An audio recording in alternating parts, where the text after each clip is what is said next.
Want to know the absolutely safest business you can start with $0 that can make you thousands and multi-millions if you do it right? I made this video about why newsletters are the smartest side hustle, and I said if enough people commented, I'd show you step by step how to grow your newsletter to make your own millions. Let's just say enough people commented. You also asked, what do I do to get started? Well, here you go. This is the exact system we use to build a 300,000 person email list and 3 million social followers in 2 years with no upfront cash. Now we're here. I feel like you're putting out some of the best entrepreneurial content on the internet right now. Of all newsletters, there's one that stuck out to me called the Contrarian Thinking Newsletter. Thriving as a business leader, Codie Sanchez. But this isn't where we started. Let's take it back to day one. This is day one, February 15th, 2020. Nobody's on the newsletter, nobody cares. But in the next 24 hours kicks off what will become a 8-figure and I think one day 9-figure business. How did you do it? So I spend the evening looking through Evernote on things that get me fired up to talk about. Maybe I want to talk about making money. Maybe I want to talk about philosophy, building businesses. I start talking to my husband and my friend Joe about it. First 2 subscribers, check, check. Then I come up with the name Contrarian Thinking. And I do this by looking through my journals, but I also do this from perusing this site and basically making sure I can get the domain. The way that I pick a topic like this for newsletters is something called the 3 C's, which basically mean curiosity, crowd, cash. You need these 3 things in order to have a newsletter that's not only going to grow a lot, but going to make you a lot of money. One is curiosity. I'm curious, what makes you so curious? More important than anything else is, do you want to keep speaking on this for at least a year? Every day. All day, every day. And then eventually once a week. 2 is crowd. Is there a big enough group of people that's really interested in the subject matter that you could get a raving audience and have this actually grow? I like checking these Facebook groups. I basically go and search, is there a group of people that's interested in vintage furniture? Oh, turns out there is. There's one for hundreds of thousands. What about a newsletter on anti-work? Here's Reddit. You could basically start a newsletter just from curating these psychopaths. You can play video games all day and you don't have to do anything. The third one that I look at is cash. I want to make sure one of 2 things happen. 1, people are either already spending in this area, or 2, I can make them money. I'm talking about this. I can make somebody money, then I can justify a cost for them. We know that people are spending money on vintage furniture because you can basically see here, industries up and to the right, growing, thriving. People like this movement. Cool, we've got the cash checked. Now you could also make a newsletter that's about how to sell or how to find or how to make money on vintage furniture. That's check, check. You pick your curiosity, your crowd, add the cash components, and you are well on your way. Now, my first draft email was right here. This is where you're gonna draft a welcome email. Write a really bad first draft. Basically like your little front doorstep to your newsletter. Thank you, come on in, stay for a while. This one was called Thinking Critically and Why It Matters. Not my favorite newsletter that I've ever written. You can see sort of the progress from then to today. But that took 24 hours. Everything I just mentioned, and I was already up and running with the welcome sequence, my first 2 subscribers, and my idea for the newsletter. Next day is, dun dun, February 16th. There are basically 4 steps. First is I need to actually have a platform to send my newsletter, right? At the time I used MailChimp, $0 to start. If I was doing it today, I'd use Beehive. They're, I think, the best platform out there. Basically costs you nothing. You have your newsletter rocking and rolling. There's a bunch of templates and ways to start this really easily. I think it takes 4 steps. Second, I use Squarespace to do a logo. I didn't want to spend a bunch of money on an expensive logo. I didn't even know if this was gonna work. You use this site at Squarespace and it's free. It's a little janky, but it's free 99, I'm into that. If it's free, it's for me. New motto. Then I pulled all the emails from my contact list. I put them into a BCC'd email as an opt-in, and I basically said, hey, you guys are all friends of mine. I've interacted with you over the years. I've got a new business, and that business is this newsletter. I'd love to have you come along and subscribe. You can see the exact terminology I use right there. That got me my first 102 subscribers, and that leaves us to February 17th. Oh, hi. Hello! This is day 4. On day 4, I thought I'd say hi to some buds of mine. These buds in particular is called your COI strategy, Centers of Influence strategy. I reached out to, let's call it 10 or 15 of my most connected friends who I thought could send my newsletter to a bunch of people, thus get them to subscribe. It worked pretty well. I basically went from 104 or something like that to 167 people who care. I put this message out to them. Hey friends, if you'd like to share this with other people, it'd mean the world to me. Something to this effect. Second was I added a pop-up site on my Squarespace website, which I'm not an internet nerd, so I didn't know this is 101, no f***ing brainer, but I added a really simple pop-up. And you'll notice what matters with the pop-up is it's how you make people feel. You don't say, sign up for my newsletter, please, or subscribe here. You say something like, you want the inside secret? Click here. You want to try to make it a little bit sexy. This is your hook. 3, I did a sign up sequence. Really easy also within your email service provider. Basically, the more creative you can get with your sign up sequence, the more likely they are to forward it. That's very interesting. Then I got rid of all the stock images. I hate stock images. They don't make you feel anything. I want my people to feel something. So I supplemented them with Unsplash free images. It's my favorite site. You can use it too. I'm just helping you invest in your future, my friend. Then I went to LinkedIn to announce the news. And I did a post like this on LinkedIn and wah, wah, not a lot of people heard. I think 5 people signed up. Wow. And then finally, I did Reddit. Do you guys like my drawing? Now, Reddit is brutal. So I went on there to post about this new newsletter that I had. Basically, it didn't work at all. It was like a grandma dancing on TikTok badly. But it's okay because we still got to day number 5. On day 5, I basically did 3 things. 1, we hit 200 newsletter subscribers. Then we hit 253 newsletter subscribers, all as a compounding effect of those first couple of days. So at this point, I realized I don't love MailChimp. This new technology came out called Substack. So I switched to Substack, and they have 2 pieces that I read that really change how I grow in general. What are they? This first one is how to get your first 100 subs. The second one tells you how to get to 5,000 subscribers. And what I quickly realized is I wasn't posting enough, and I wasn't posting in the right way on the right platform. So I go from posting once a week to posting every single day on LinkedIn, on Facebook, and on Twitter. I love to disturb people. And on Twitter is really important because that's the only place where other people repost your stuff to a high degree and you can hit velocity, which takes me from day 5 to day 6. Day 6, baby. Now we're moving to Instagram. We do these little swipe ups, nothing crazy, once a week. I also put the link in my bio on Twitter and Instagram. I know, rocket science, but I didn't realize that was important back then. And I create this doc that has all of the ideas for how I could grow. This guy doesn't help very much. I come up with a content calendar and I post every week Wednesday at 9:15 a.m. so people will come to expect it. I'm waiting to be impressed. First couple issues go out 82% open rate, 46% click through. I'm like, I'm killing it. So at the end of day 6, we're sitting at 422 subscribers. Oh, I don't want to forget to tell you guys, there's something special about this channel. I do deals all day. I bring deals to you all day. So now you got a deal. We got to seal the deal between the 2 of us. What does that mean? That because I teach you how to hit that 6-figure deal, you hit that subscribe button. And on day 7, a couple of my LinkedIn posts get 0 engagement. I feel a little bit embarrassed. I don't know if you guys have ever posted it to the wind and nobody cares, but it happens.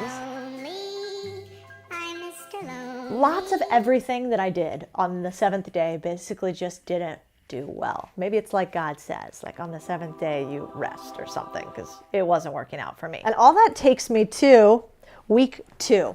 And week 2 is where it starts to get really interesting. This week, I actually hit 1,790 subscribers in my 2nd week. First, I decided I'm working way too hard. I need to work smarter, not harder. Where can I get the most subscribers for the least amount of work? What I realized is I needed to hit up some podcasts. So I went and looked through my list of friends on both Instagram and LinkedIn and reached out to about 20 of them asking if I could be on their podcasts 10 of them said yes. These were little tiny baby podcasts at the time. I got a couple of hundred subscribers from, let's call those all 10 of those podcasts together. Then the second thing that worked really well is newsletter swaps. So I went out to Substack and I looked for other newsletters that were right about my same size. And I said, hey, bud, how about I plug your newsletter, you plug my newsletter, and we both grow. And then finally I was like, this all is just this big word called collabs. So why don't I do a social post collab? And I did my very first one on Instagram, and we did a social post like this, which takes us to week number 3. I'm gonna tell you all about it. So we get to week 3. This is a big week, 3,800 subscribers. That's 2 times the growth of the previous week.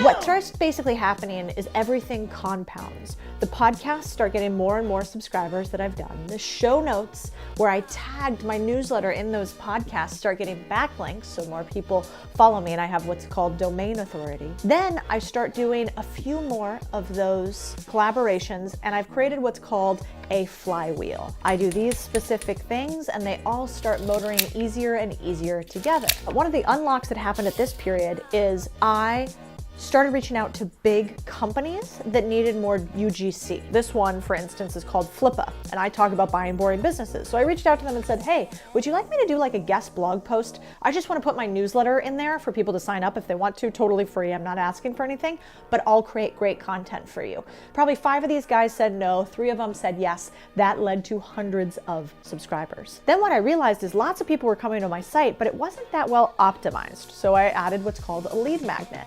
I basically used this site, designer with 2 R's because we're fancy. They basically, I think it cost me like $50, and I created an ebook based on one of my best articles. I put that as the lead magnet, and that basically 3x'd the conversions, aka the people that are clicking to actually subscribe. And then week 4 starts to hit. Now, week 4. Okay, the studio's not that big, so we're actually just gonna be back here for week 4. Week 4 was a big week. How big? Let me tell you. 11,003 subscribers. Totally nailed it. Now, what took me over the edge this month is what I'll call optimizing on the edges. What is that? So when I went on a podcast, I would do one thing. I would make sure that I had a place where I could mention my lead magnet. I would have a specific URL that I went to, easy to understand, like contrarianthinking.co/recession. And then I'd tell people when I was on the podcast, oh, if you want to get my guide to how to invest in a recession, go to contrarianthinking.co/recession. By the way, spoiler, you could go there for that lead magnet. It's a pretty good one if you want to sign up for the newsletter. You like it? I also changed my focus. Once something started to go viral, I let the boulder roll downhill. And what does that mean? I started talking about boring businesses, people started really liking it. So I said, I'm gonna lean into this. And I reached out to Forbes, an entrepreneur. I got blog posts in those specific places all about buying boring businesses. This will happen to you. When you start a newsletter, you're gonna have something hit big, and that's your moment to really lean in and become the expert in the hairless, hypoallergenic cat community. Look what you did to Mr. Bigglesworth! The last thing that really made the difference to get us over that 11,000 hump was I accelerated the things that worked and I killed the things that didn't. More collaborations, more newsletter swaps, less Reddit, because fuck those guys, more LinkedIn and Facebook stuff, more Twitter, less Instagram, because I hadn't figured out how to use Instagram to grow at that point. This sounds like common sense, except it's not. It's not? It's not! Lean into what works, kill what doesn't ruthlessly. But let's take this back to you for a second. 30 days, 10,000 subscribers, well, 11,003 subscribers, which means at that point you can start turning on monetization, aka making a little bit of money. If you guys want, I'll do a whole video breakdown on how to make $1 million with a newsletter, but now you know how to grow. And let me promise you one thing, we are in a war for eyeballs. Once you can get someone's attention and become the shepherd of those eyeballs, there are so many ways to make money that it will blow your socks off. And if you actually want to see a full breakdown on how to grow an entire newsletter to that $1 million mark, we actually have a course if you guys want it, or just stick around for this next YouTube video, hit that subscribe button. Waiting to feel confident is the wrong goal completely. Confidence comes after we take action. We're building the skill, building the competence, building the sense of evidence, hey, I can do this, which means that waiting to feel confident, which is what so many people do, they wait to feel ready.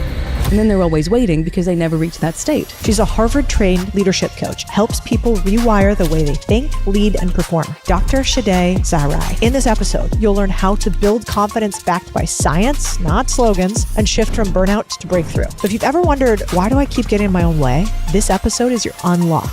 Do you make yourself more charming? There's a few things that you can do. You know when you see that amazing person on stage, everyone is hanging onto their every word as they tell that story? That's what I call captivating charisma. But then what happens when at the end of that keynote that person walks off and no one really wants to talk to them? That's because they lack magnetic charisma. You can have one without the other. Really, the magnetic piece comes down to... Back up that for a second. I have found that to be so true. Don't one-up people. The best thing you can do is be interested. People generally like talking about themselves. It lights up a part of our brain, which is rewarding. If you can offer to be of value to them, then it doesn't feel like you're just trying to take or impress. What is the line between manifesting and believing in yourself and execution between the two?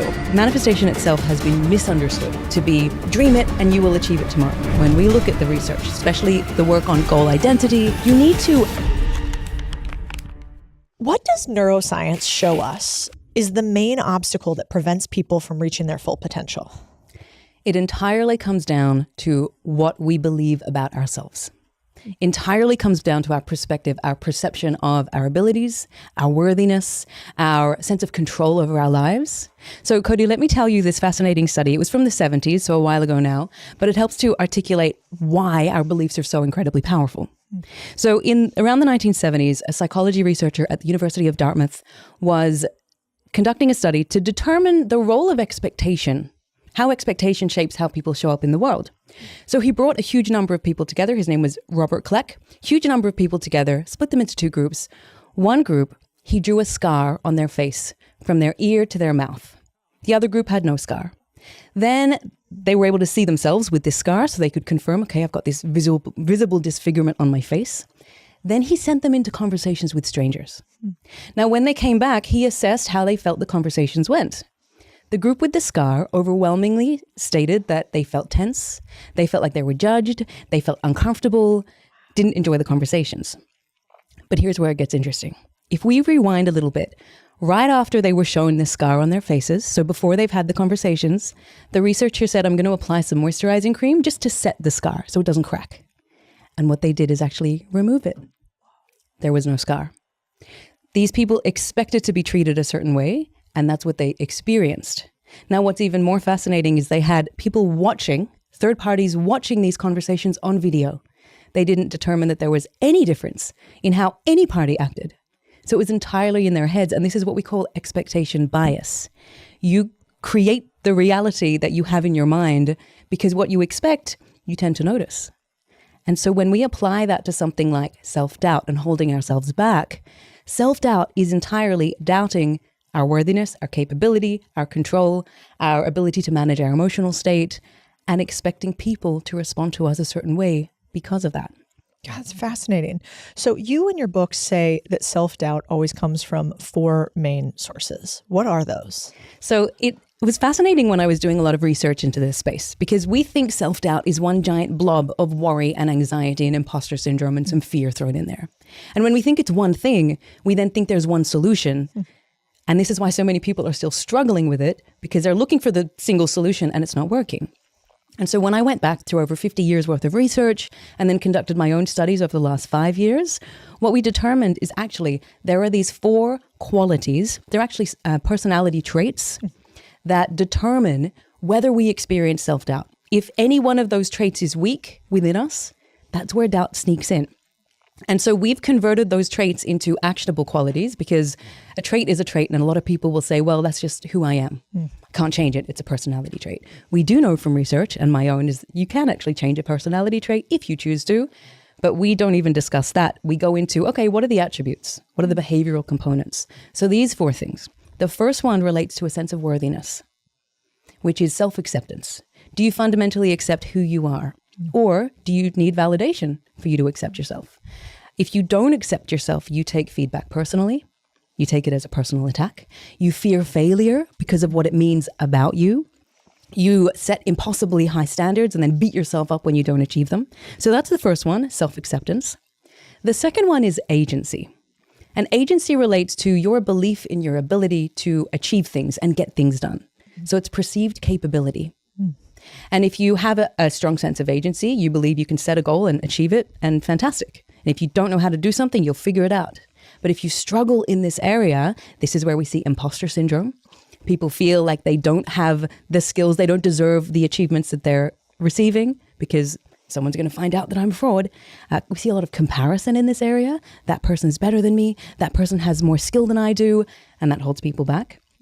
The third one's a really interesting one, and it ties into this victim mentality that some people can get sucked into. We call it autonomy, and it relates to what's called a locus of control. A locus of control relates to where do you place your focus. If you have an internal locus, you believe that you are in control of your decisions and your life. Sure, there are things that are outside of your control, but you don't focus there. When you have an external locus, that's where doubt is creeping in, and it tries to highlight that you have no control. Life is unfair. Everyone else has it easier than you do. And so naturally you focus on things outside of your control, which makes you feel even more powerless. So that is a form of self-doubt too, because you doubt your power in your life. And then the fourth one, let me ask you a question before I tell you this one. So Codie, although maybe in your case it might be, because we were just talking about how Codie's a bit of an anomaly, doesn't necessarily experience a lot of the doubt that many other people would. And a lot of very, very successful business owners, leaders, don't necessarily resonate. It might come up in different ways, but not necessarily in relation to the business. But think about a moment when perhaps you were a little bit anxious. Think about how it felt in and on your body. Now, strip away any emotion that you felt at that moment. What would you have been left with? Butterflies in my stomach? Just some butterflies in your stomach and some thoughts about what was about to happen. And you could probably run through those thoughts very rationally and determine which one's going to help me, which one's not helpful, and then take action anyway. So the fourth one entirely relates to emotion and how emotion can completely derail us. I say that emotional intelligence is a leadership and business superpower because we think we're rational beings, but we're not. We're emotional beings who rationalize. And so once you can get a handle on your emotions, every other area of self-doubt becomes much easier to handle, and life just becomes much easier to handle. So these are the four drivers of self-doubt, and once we have a framework for it, a language for it, it means that when we're experiencing that voice that is trying to hold us back, we can ask ourselves, which area is it trying to attack right now? And then that gives us a pathway to actually strengthen that area. So if somebody's listening to this right now and they're like, wow, I felt all of those things, or I have a lot of self-doubt and it's been holding me back consistently, and now I know these four characteristics, what is the next step for them? So if you're in that moment of self-doubt and you're struggling, how do I steal your research to make my life and self-doubt go away? So when you're in that moment of self-doubt, the very first thing to do is acknowledge that you are not your doubts. You are not your doubts. We have this little analogy that I like to share. In fact, I should have brought it for a demonstration. So imagine we have two glasses full of water, glasses filled to the top with water, and I have both a ping pong ball and a golf ball. If I put the ping pong ball on the top of one glass of water, what happens to the water? Nothing. It's just floating on top. If I take the golf ball and I put it in the other glass of water, what happens? It sinks to the bottom. And also what happens to the water? Overflows. It overflows. It falls out, comes out. This is like self-doubt. Self-doubt itself is not the enemy. We've wrongly vilified it. Self-doubt should be like the little ping pong ball floating on the top. It's there, we hear it, but we can decide what we do with it. Where it becomes damaging is where it becomes the golf ball and we internalize it. Not only that, we lose a part of ourselves when we're internalizing that self-doubt because we think this is who I am. And then the really interesting part is if you were to take that golf ball out, does the water miraculously come back into the glass? It doesn't. You've lost a piece of yourself for so long that you have to then go through a process of rediscovering who you are without the doubt. So in terms of what the research says around how do we tackle self-doubt, that first step, recognize you are not the doubt. The doubt is not you. At any point you can say, okay, rather than having the thought of I'm a failure, you separate and say, I'm noticing that I'm having a thought that I'm a failure. And that separation, it's called psychological separation and also cognitive diffusion. We're diffusing our sense of identity with that thought. We don't have to believe everything we think. So that's the very first step. And then the next step would be to determine which of the four is the loudest. And then how can you take steps to actually address that particular attribute to strengthen it? It's so good because I think, often, obviously we run all these companies, we have all these employees, and so I get to see all these different personality types. And one thing that I've noticed a lot lately is people will say, well, I'm really emotional. So like, it's almost, I am X. Yes. I am an emotional person. I am emotional, not in this moment, which could be true, but as a total sort of brand, an identity. And if instead in those moments, I was just talking to one of my leaders the other day, and it's really not age related. Like, we have employees that are well in their 60s, we have employees in their 20s. And, I was talking to a gent, and I was like, let's unpack this a little bit. Like, X happened, Y happened, and you've made some assumptions based on that. And it's totally cool for you to be upset or trying to regulate. That's all of us in life.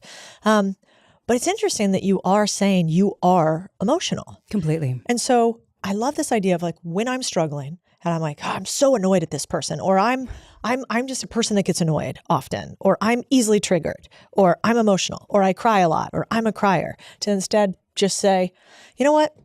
I'm having feelings about this. Totally. And then you label it. Yes.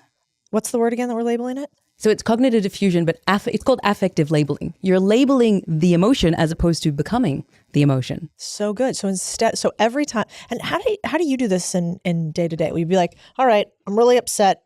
Codie's super annoying. She keeps asking me the same question again and again. So do you say the term in your head?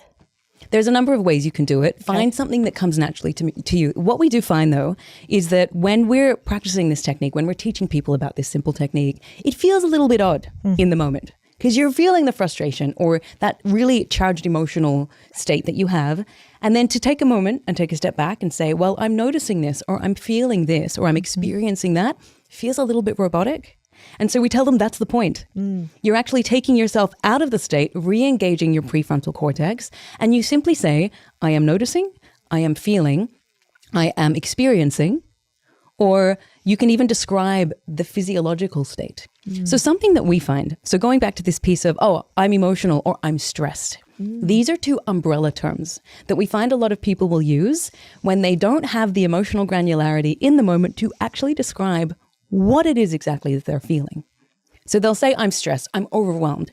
When we dig deeper, there are so many underlying reasons why they might be feeling that. And often it comes down to one of these 4 drivers of self-doubt.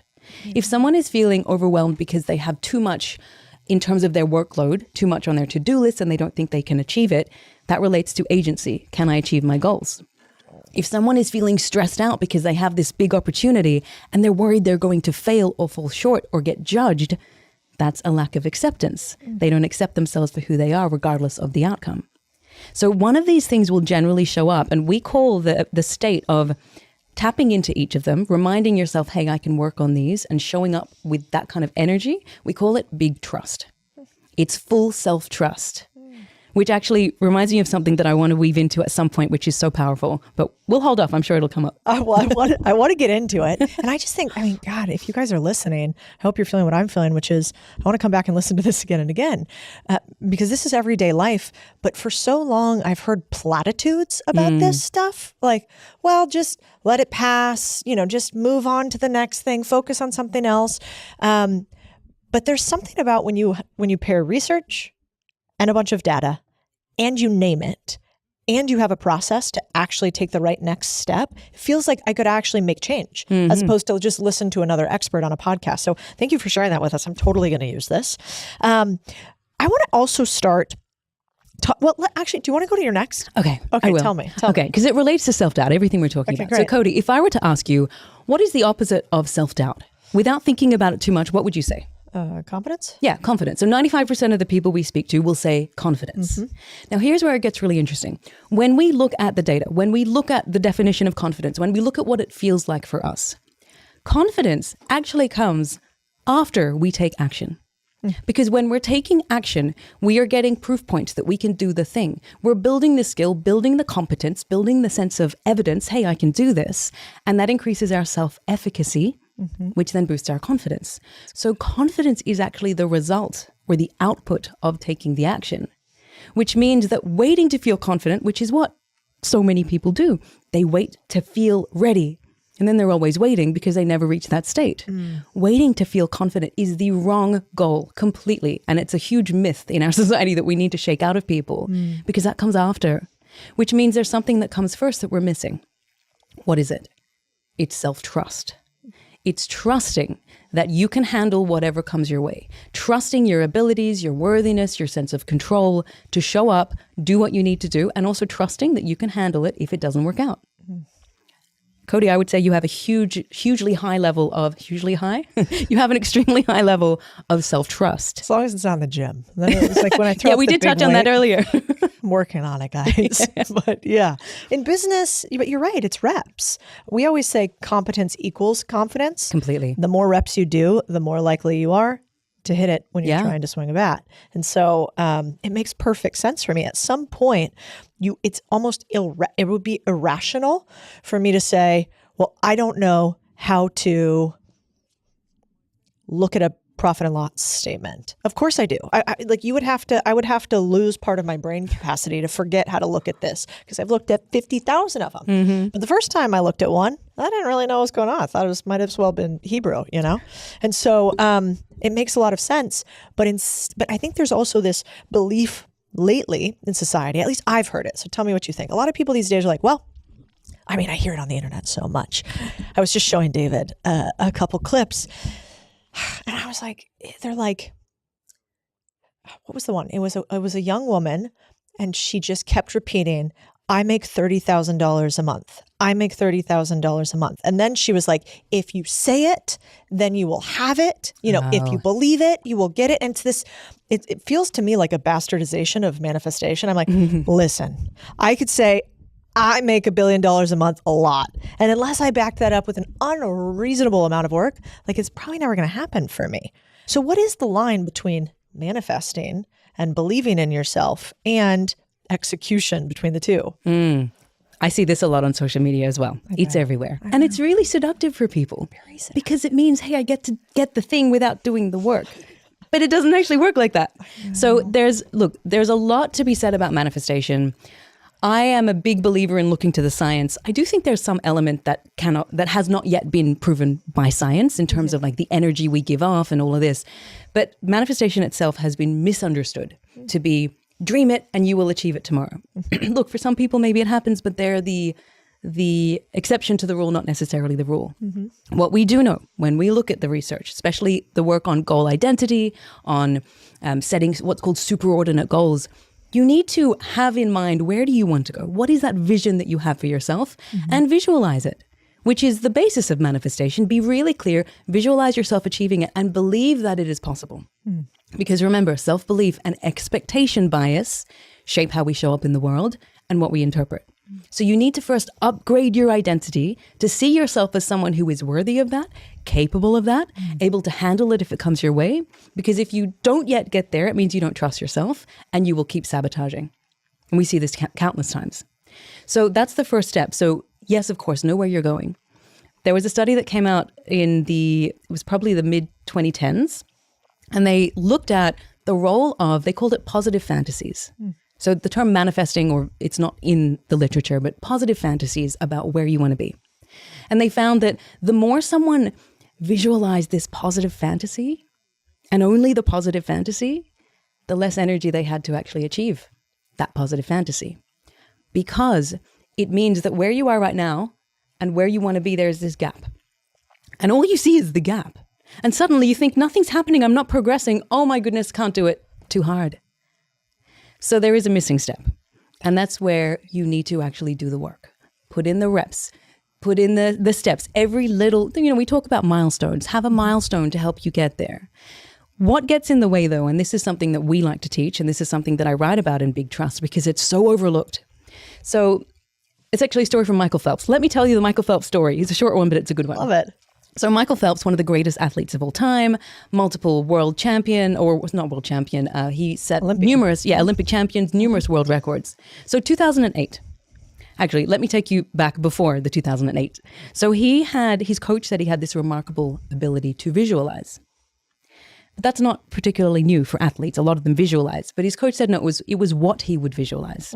Okay, yes, he'd visualize himself doing really well and succeeding, but he would also visualize every possible thing that could go wrong. Everything that could go wrong. Goggles snapping, slipping on the starting block, cramping mid-race. And then importantly, he would then visualize what he would do if that happened. So he had it essentially embedded in his nervous system so that if it happened, he wouldn't get distracted, he wouldn't get overwhelmed. He had a plan. He'd been there before. Now, this is something that we often don't do. When we're thinking about getting to our goal, we don't think about the things that can get in our way. And so when they inevitably come, we get stuck. We see it as a verdict. Maybe this isn't for me. We give up. We get overwhelmed, whatever it is. Take the Michael Phelps approach, which is known as a pre-mortem in the project management world and a lot of business strategy, or inversion thinking. So, okay, now here's where it came into play for Michael Phelps. 2008. It's the finals in the Olympics of the 200-meter butterfly. He dives into the pool. Within the first couple of meters, his goggles fill up with water. He cannot see a thing. But he had been here before in his mind. So as he says, he's quoted saying, I swam blind for 175 meters out of a 200 fly, broke the world record. And it had been because he'd been there before. He didn't allow it to shake him. And so when we're talking about achieving that goal, know where you're going, take the steps to get there, but also anticipate every possible thing that could get in your way so that you know that you'll be fine. You have an approach. Even if it's, okay, if this happens, I'm going to enlist the support of this person. I'm going to get my business mentor on board. I'm going to speak to my board and see what to do. And that's one way you build your agency, which is that second driver of self-doubt. When you don't believe you can do it, you will not take action. You'll sabotage your progress. This is a secret nobody shares. I've done thousands of deals, but until now, I've never shared the most valuable 10% publicly because I want to buy these businesses myself. Then I realized that if you guys buy the businesses, I get to do the deals with you.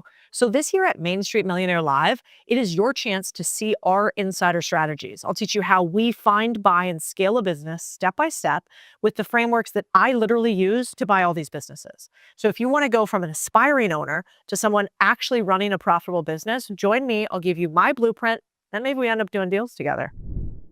Yeah, it's almost like the right way to manifest. Completely. Which is actually to not, and I think that a lot of people, I've certainly been told, hey, if you manifest and you think about negative things, that's what you'll have in life. But there's this in between, which is let's be realistic and what could happen and then continue to think about how we could overcome. Charlie Munger famously he always said, invert, always invert.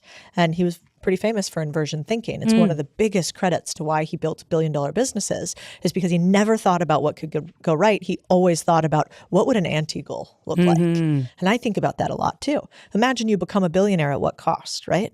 And so he would always think about, well, if this outcome was there, that would be terrible for me. So I want to avoid it. I really like that. Pragmatic.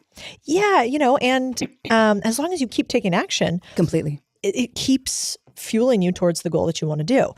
There was a couple things that I want to talk about there. We talked a lot about self-doubt, right? And things that could go wrong. But let's talk more, let's get a little positive for them too. Let's say they're already awesome. Yes. And they're doing great. And somebody's listening today, but they want to make themselves like a little bit more charming. How do you make yourself more charming? Is that even possible? Great question.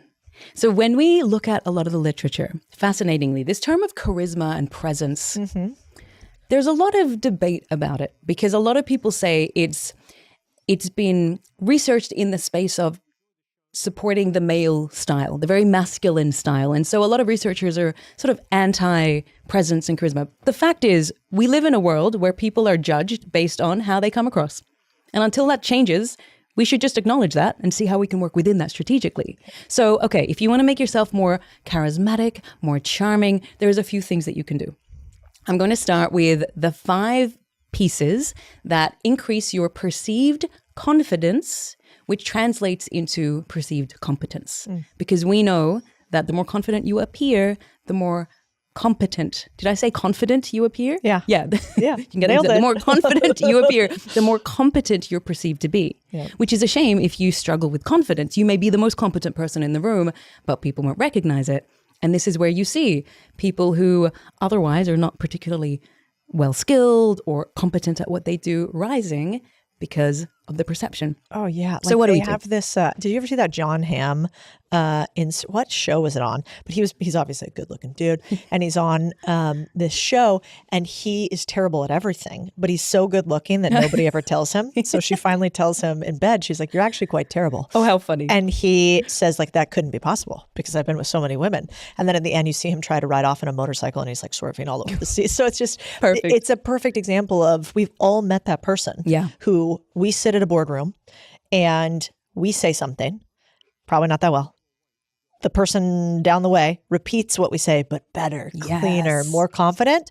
They get all the credit. And often, like, those are the people that could get promoted too in life, or even get the girl, get the guy, get the whatever. So this is cool. Okay, so you're going to teach us how to become the person people listen to. Yes. I'm going to start first with, okay, so let's say, I say that there are two forms of charm, two forms of charisma.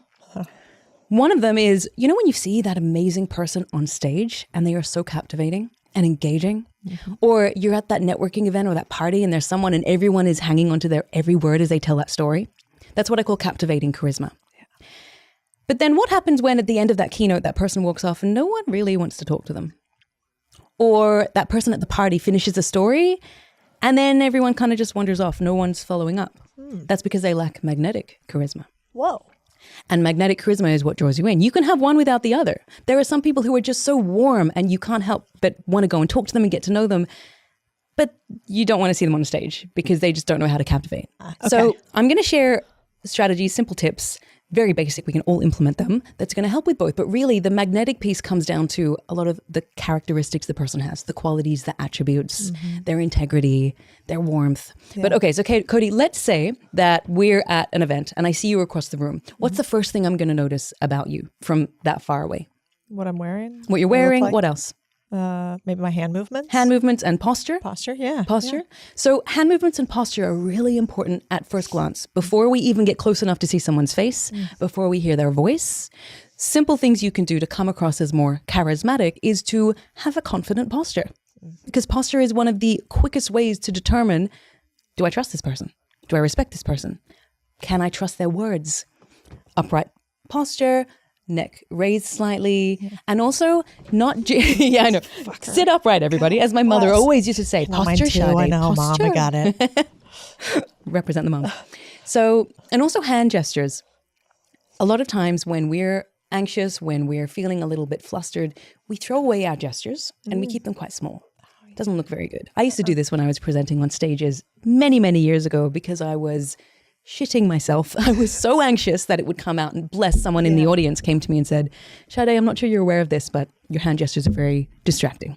Really appreciate that she shared it. I went home and probably cried that night, but still. But I'm fine. I'm fine now. I learned. So gestures are really important. So posture and gestures, that's your first one. Now, as I get closer, what else am I going to notice? I'm close enough to now see your face. What am I going to notice? Smiling, facial expressions. Yeah, specifically eyes and mouth. Eyes are one of the quickest indicators of perceived confidence based on whether you make eye contact with someone and whether you hold eye contact with someone. So a lot of the time people will, again, when they're doubting themselves, they don't look at the person, they look around constantly, which is fine if you're thinking, but Codie, if we sat here the whole time and I was darting around my eyes like this, firstly, I'm not building connection. Yeah. You probably would start to doubt the validity of what I'm saying. Doesn't convey charisma. Yeah. So you want to be making the eye contact, being present in that eye contact, and then maintaining it, but not too long because that can be creepy. So it's like generally around 3 seconds. Interesting. And then you might shift your gaze elsewhere and then come back. It does vary culturally, so know your cultural. I'm so glad you said that. I went to Brazil.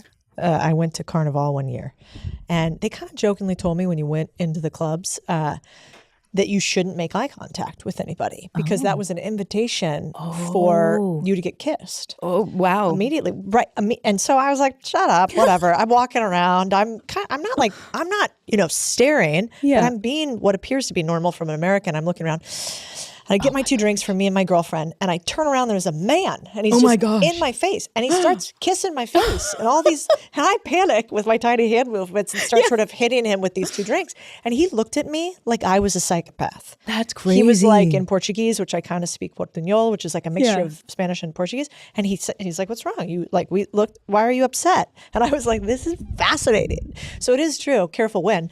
But unless you guys are partying in Carnival, you're probably by and large, I would assume. I'd be curious what the data says. How many people, like what percentage of the population do you think doesn't have a very strong posture, doesn't make eye contact, and has kind of too small of movements?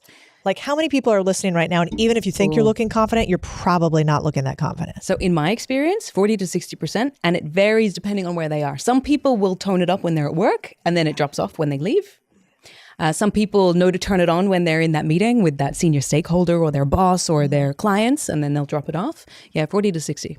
So it's quite a lot. So it's probably pretty likely that you could benefit from just a slight shoulders back and a little bit more eye to eye. Yes. And then we have smiling. Okay. So there's a perception that smiling equals weakness because it signals too much warmth. And if you're trying to make a positive first impression, don't smile. But we know that smiling is, people say smiling is one of the quickest ways to demonstrate approachability. And I completely agree. So if you want that magnetic charisma, you want to be smiling, even if it's not a don't crazy smile, but have a warm, approachable face, which just means like a subtle, upturn as opposed to a frown, because no one's going to want to approach you if you're frowning. So that's the other one. Now, then as I get closer to you, Codie, and I hear you speaking, I'm going to start paying attention to what you're saying, your vocal tone. When you're not feeling confident in yourself, what do? You speed up how quickly you speak. Your pace increases. Also, because your pace is increasing, you don't breathe through it. You don't pause through it. And I'm going, oh, this person doesn't believe in herself. I don't believe in her. Wow. So slowing down slightly. And this is where it's important to kind of combine them. Some people will slow down so much and then they combine it with looking around so that the other person then just butts in and they keep cutting them off.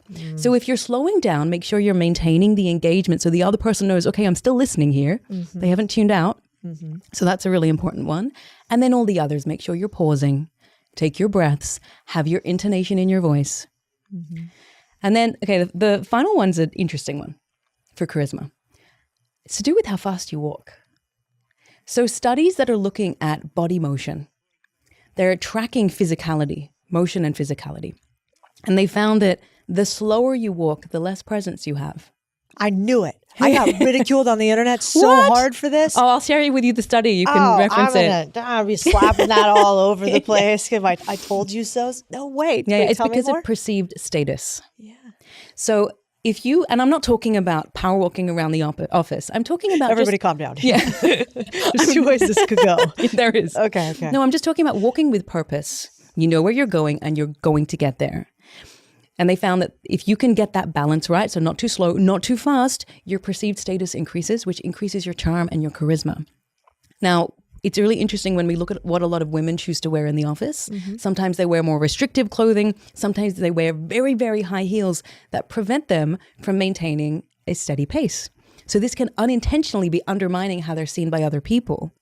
So when we put all these things together, that's how we're able to convey more of this charisma. It sounds like a lot, but actually it's not. It's like smile, look at someone straight back. It's what your mother told you to do when you were a kid. Smile at the guests. Yeah. And then of course use their name. The last one though, which I haven't mentioned, is what I call the 3SP. It's the pause. You do this really well. I'm not sure if you're aware of it. And a lot of highly charismatic speakers who are also magnetic, like a Mel Robbins, do this. They pause. They get asked a question and they'll pause 2 to 3 seconds before answering. Actually, I need to get better at this because I'm pretty sure you've asked a question and I've been so excited that I've gotten straight into it. So there goes my charisma score. No. But the whole idea is that when you take that moment after you're asked a question or when someone turns the mic to you to pause, firstly, you're able to capture your own spinning mind if it's spinning, determine what are you going to say, get the right tone, because when we're rushed, we might often have a slightly higher register and it just draws people in. It's so good. Super interesting. You know what else I've found, at least with 0 studies whatsoever, just Codie Sanchez's experience, so we should check my Which homework. is valid. Is that people who walk slow, I found, have been less successful at my companies. Wow. Is that a crazy thing to say out loud? So if you're listening and you're at Codie's companies, you better be fucking walk a little faster. Yeah, if you're slower at ordering, sign of indecision, also lack of prioritization. Like, how important is this? Obviously, there are some meals where you should really savor the moment and analyze the menu and have a fun time picking what's next. But for the most part, if you haven't figured out your coffee order, you know, and you're 35 years old and you've been doing this for a minute, we probably got some issues. And so, so part of my screening process for hiring is actually coffee order. Yeah, I love taking them to coffee. I love. You'll see all of our offices are glass, so I watch how they walk in, how they walk out, because it really is a sign of, I haven't met a lot of people who have been really successful at our firms who walk really, really slow. And obviously there's always the outlier, you know? Yeah. I do have one friend that kind of walks like a lumberjack. I mean, just so slow. I'm almost like, this is wild. She's like reminding you to be present. Yeah. She is. She's the opposite of me. It's great. That's why we're friends. But that's really, really fascinating for women about the heels, because how much of the time did we think that we were getting judged because we dress too hot and our heels are too high? And actually, if we just walked a bit more purposefully and intentionally, that might not have been the way that we dressed at all. Yeah. Let's talk about that for a second. Do you have any research or data that you have on how we dress and how that is important to impressing Completely. others? There's a huge research area purely looking at physical appearance. So not only how we dress, but also physical attractiveness and whether we're wearing makeup or not wearing makeup. And it's truly fascinating. Now, depending on what study you look at, the results are slightly different. But the overarching theme is that people make perceptions very quickly. They make a judgment about you. And the way I like to think of it is, the more pride you take in your appearance, it reflects that you trust yourself, you believe in yourself, you're willing to express that to others, and it increases the perception of trust and competence from other people. But I always do say, don't dress in a way that makes you stand out for the wrong reasons. Yeah. For the wrong reasons. When I used to work in corporate, so I spent 10 years in the corporate world. I was a commercial lawyer by training. Then I moved into banking and finance. Totally wrong roles for me, but hey, I learned a lot. When I was in the banking and finance space, when I was working in a strategy role, there was a girl who worked within one of the corresponding teams, so competent. And she was very big on authenticity and dressing to stand out. But it was so out of the norm that I remember being in a meeting with executives, because part of my role was to facilitate their meetings. And they were talking about her with her not in the room, and it wasn't good things. It was entirely based on what she was wearing, not her work, not her deliverables, not her performance. Did you see her earrings today? Yeah. Did you notice the shoes? Don't wear anything that could distract in the wrong way. Doesn't mean you have to. So when I worked in the law firm, my entire wardrobe was black, gray, and brown. Me too. Same thing in finance. Are you a lawyer as well? Finance, yeah. Yeah. So 100%. we dress to fit in, and that's actually okay early on, because belonging is super important. So kind of bringing back the theme of self-doubt in, because I think it's really relevant here. I thought that self-doubt for most people, excluding the likes of Codie, but I thought that for most people, doubts. but for many, it's debilitating. Yeah. Like completely debilitating. Yeah. So I thought that you get to a certain level in your career, a certain level of success, and it just disappears. But what we found is if you had it early on, you will have it. It just morphs with responsibility. It evolves. So earlier on in our careers, our doubt often relates to belonging. Do I fit in? And sometimes related to your agency. So it's acceptance and agency. Agency is, can I do the thing? Like, am I competent?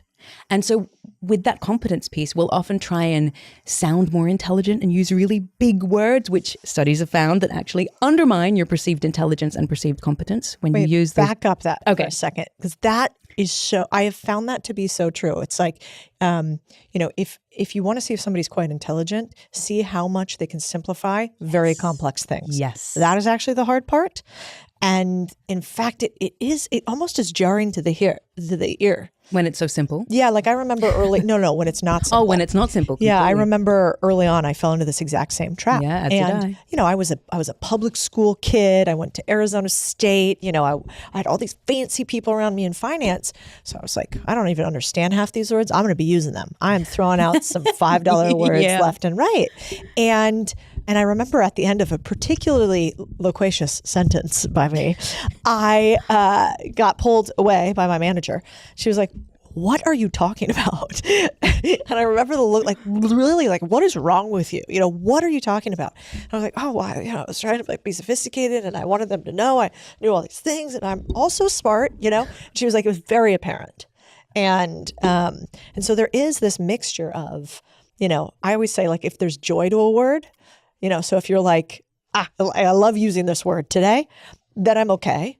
But if you're throwing them in consistently, it almost, for some reason, why do you think our brain notes it immediately? Because it is a turnoff. I feel it. It's viscerally. like a pattern interrupt. Because we're left to think, oh, that's a word I haven't heard in a while. And then we're also left to think, how do all of these big words come together? What is the meaning? And so we're out of the conversation suddenly because we're trying to make sense of what someone just said. Interesting. As opposed to something which is just natural, conversational language that we get. Also, when we use the bigger words, we're often throwing more of them in. So a sentence that could otherwise be very short becomes a little bit longer, and people are left trying to catch up. And so it completely backfires. And I think it's such a common experience whenever anyone is either early in their careers or starting something new or transitioning, they're in their first business, maybe their first team meeting, and they feel that pressure to impress because we want to be accepted by others, because when they validate us, we validate ourselves. It's a lack of acceptance. And so we compensate that way. Interestingly, though, as people advance in their careers or they become more competent, proven track record, if they had the self-doubt initially, it will often come with them. But this time it morphs into more of a bit of a fear of failure because of what the failure means about them and the reputational damage that could be caused because they have a lot further they could fall. So they become a little bit more risk averse. They also start to doubt their competence the more they learn about where they are and what they're doing. And the more they start to rub shoulders with other people who are now as good as them or more successful. And suddenly they realize, oh gosh, what got me here is not going to get me there. And then they start to doubt, which can have really detrimental effects on how they're showing up. Because again, that whole expectation bias. But the best thing about that is when you're in a new room with new people and suddenly realizing, wow, look at all of this that I still have to learn, rather than feeling like the imposter, tell yourself, amazing, look at all I get to learn. Who can I learn from? What do I need to ask? Which mentors do I need to seek out? So you see it as an opportunity to emulate rather than compare and feel less than. So let's say you are in a room and everybody in there is a player. They're more successful than you. They have bigger businesses than you, or they have more friends than you, more status, however the game is that you want to play. What do you do when you're in that room to not look like you want to impress them when all you want to do is impress them? Or said alternatively, inverse, always inverse, what should you absolutely not do? So brand new in a room, tons of successful people, please don't do these things. Don't name drop. It's a turnoff. That can organically come up later, but if you're name dropping as a way to impress, you will absolutely turn people off because they probably know all the same people and know more people. So it'll show that you're really trying to get in. That's the first one. The second one is you don't have to go in there and try and impress them with all your achievements. Oh, when I did this, oh, when I did that. So don't do that. Don't drop all the achievements in there. Don't one-up people. We see this a lot. Someone will be sharing a success and then someone else will jump in and say, oh, well, and then they're trying to, it's not going to go down well at all. The best thing you can do is be interested. Show them respect. We've heard this a million times. Ask them questions. Show genuine curiosity, not only about their businesses, but also about them. People generally like talking to them, talking about themselves. It lights up a part of our brain, which is rewarding. Not everybody, but most, especially people who tend to be very successful in business, who are at events in these rooms. They love talking about themselves. So if you could ask them questions, and not just the surface questions, get deeper. You know, what did you learn about yourself during that experience? What was one of the most challenging things you faced? You don't want to put them on the spot though. So you don't want to say, what was the biggest challenge you've ever experienced? Because then they're going to think, gosh, the biggest, I don't know. And then you might lose them. But you can ask questions about challenges, about goals, about things that you can support them with, if possible. If you can offer to be of value to them, then it doesn't feel like you're just trying to take or impress. It's really good. One of my favorite mentors taught me the 5-to-1 rule, which is they were like, you know, ask 5 questions to every one thing that you give or that you share. Beautiful. And when I was early, I just needed a rule. You know, Yeah. I was like, I'm going to just, so then in my head, I'd be 1, 2, 3. When am I up to 4? Yeah, exactly. But otherwise, that little voice inside you that tells you to keep going does start chattering. It does. And that chatter can derail you. I mean, it's so much more powerful sometimes to just be a little quieter and to be the person asking the questions. It's really, really good. This is like, let's say, I'm really careful about naming people usually. So I struggle to use this word manipulator. But there are certainly people out there that are going to try to manipulate you, that are going to try to put you in a box, that are going to try to constrain you. What do you do to someone who is trying to manipulate you? So I always like to start by separating the person from the manipulative behavior. And that helps us, those of us who really like people and don't ever want to, name people poorly. No, the behavior is different. Same with toxicity, like a toxic person in a workplace or a toxic leader. Separate the person from the behavior allows us to address the behavior. What manipulative behavior will try to do is attack each of these 4 drivers of self-doubt. Which is fascinating, again, bringing it back to that. They will either make you try to feel, or they will either try to make you feel like you are worthless, which is tapping into your sense of acceptance. They will try to make you doubt your skills or abilities, tapping into agency. They will try to make you feel like you don't have control over a situation or get you to doubt your memory of something, gaslighting, which relates to the 3rd pillar, which is autonomy. Or they'll just fill you with such a sense of overwhelm when you're around them, or stress or insecurity, that it undermines your belief in what we call adaptability, which is the 4th pillar, the 4th driver of self-doubt. So what do? You can go through and determine, okay, which of these drivers of self-doubt is this person trying to attack right now? That helps you, again, separate from it. But then the next really tactical step, we call it the CUT method. And I have to try and remember each of those components. Let's see. The first one is C, which is cut the emotion. So tell yourself, I'm not allowing this person to make me feel this way, because no one can make you feel a certain way. You're allowing yourself to feel a certain way in response to what the person is doing based on how you're interpreting it, the meaning you're applying. Like there was this great, I've seen it on social media. It's a fantastic analogy. Cody, if I said, I hate your blue hair, it looks terrible. You look stupid. Yeah, I don't care. No, why? I don't have blue hair. You don't have blue hair. You're not internalizing it. So when someone's trying to manipulate us, it's also often because it's something we deep down believe about ourselves that they are trying to attack. And when they get a response, they know, this is the button I'm pushing. So if you can not give them the response, fantastic. Cut the emotion. The second one is unfazed appearance. So you can cut the emotion, but you also need to make sure that when you're interacting with them, when you're near them, nothing. They don't get that from you. They're not worthy of any kind of expression. You respond to them with respect, polite, tact, but that's it. And T, turn off engagement. Do not ruminate. Don't allow them to occupy precious mental energy. Because as we were talking before about, not necessarily manifestation, but the energy that you give off creates your reality. You're also contagious. The energy that you take into a room influences other people. So if you're allowing that person to affect you to such an extent that you are then ruminating on them and that and how you feel, you're going to be creating that in your reality. Don't do it. And then if you can, try and remove yourself from interacting with them. So how do we know if somebody's a manipulator? So you gave us sort of, here's what they're going to attack, these 4 components. But let's play it out in real time.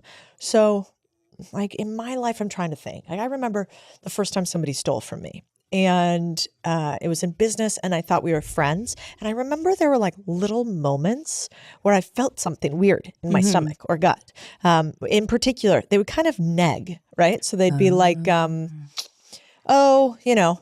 all influencers say that, because I hate being called an influencer. If you want to piss me off, call me one on the internet. Now you know. Yeah, exactly. Now you know. So I'm like, it's a weird word. I'm not trying to influence anybody on anything. And so they would kind of, and they knew that, so they would kind of make these little. And I remember thinking, that's a weird thing to do to somebody but it was a joke, right? I remember they would have me question something. So I guess this is so if they're having me question something, what is that? Autonomy. It relates to autonomy. Okay. So in this instance, he was like, well, in this particular, you can't do that. I have this expertise here. You can't do that. You need me for this. Let me come over there and help you. But that's not for you. Let me come agency. help. No, this is agency. Undermining your belief in your capabilities. There you go. Yeah. Okay. And so what does this sound like to you? Have you ever had this happen where somebody tried to manipulate you? And what would it could we just start noticing that immediately? It's tricky. It's tricky because the definition of manipulation differs depending on where you're looking. And I think it's so nuanced and different depending on the situation. It also feels very different depending on whether it's a coworker, a business partner, a spouse, a child, a family member. The way I see it, it's when someone gets you to doubt one of these 4 drivers that creates more self-doubt, and they do it consistently. Because we know someone might do it once and they're not aware of it, but they do it consistently. That's the first piece. The second piece is, or they get you to do something that you intuitively do not want to do, but they position it in such a way that you feel like it's what you want to do. And then it's only after you've done it, you're like, wait, that's not aligned with my values or who I am. So again, it requires you to reflect. I always say, if someone is not actually actively lifting you up, they don't deserve to be in your life. Call them out. Not always as easy to do that. But when it comes to signs, are they actively trying to undermine you based on one of the 4 drivers of self-doubt? Are they trying to get you to question your version of reality? Or are they trying to get you to do things that you intuitively know are not the right thing for you? And then once you pick up on it, you can try and address it. The reality is, a lot of people are not aware that they're doing these things. It's just how their mother treated them.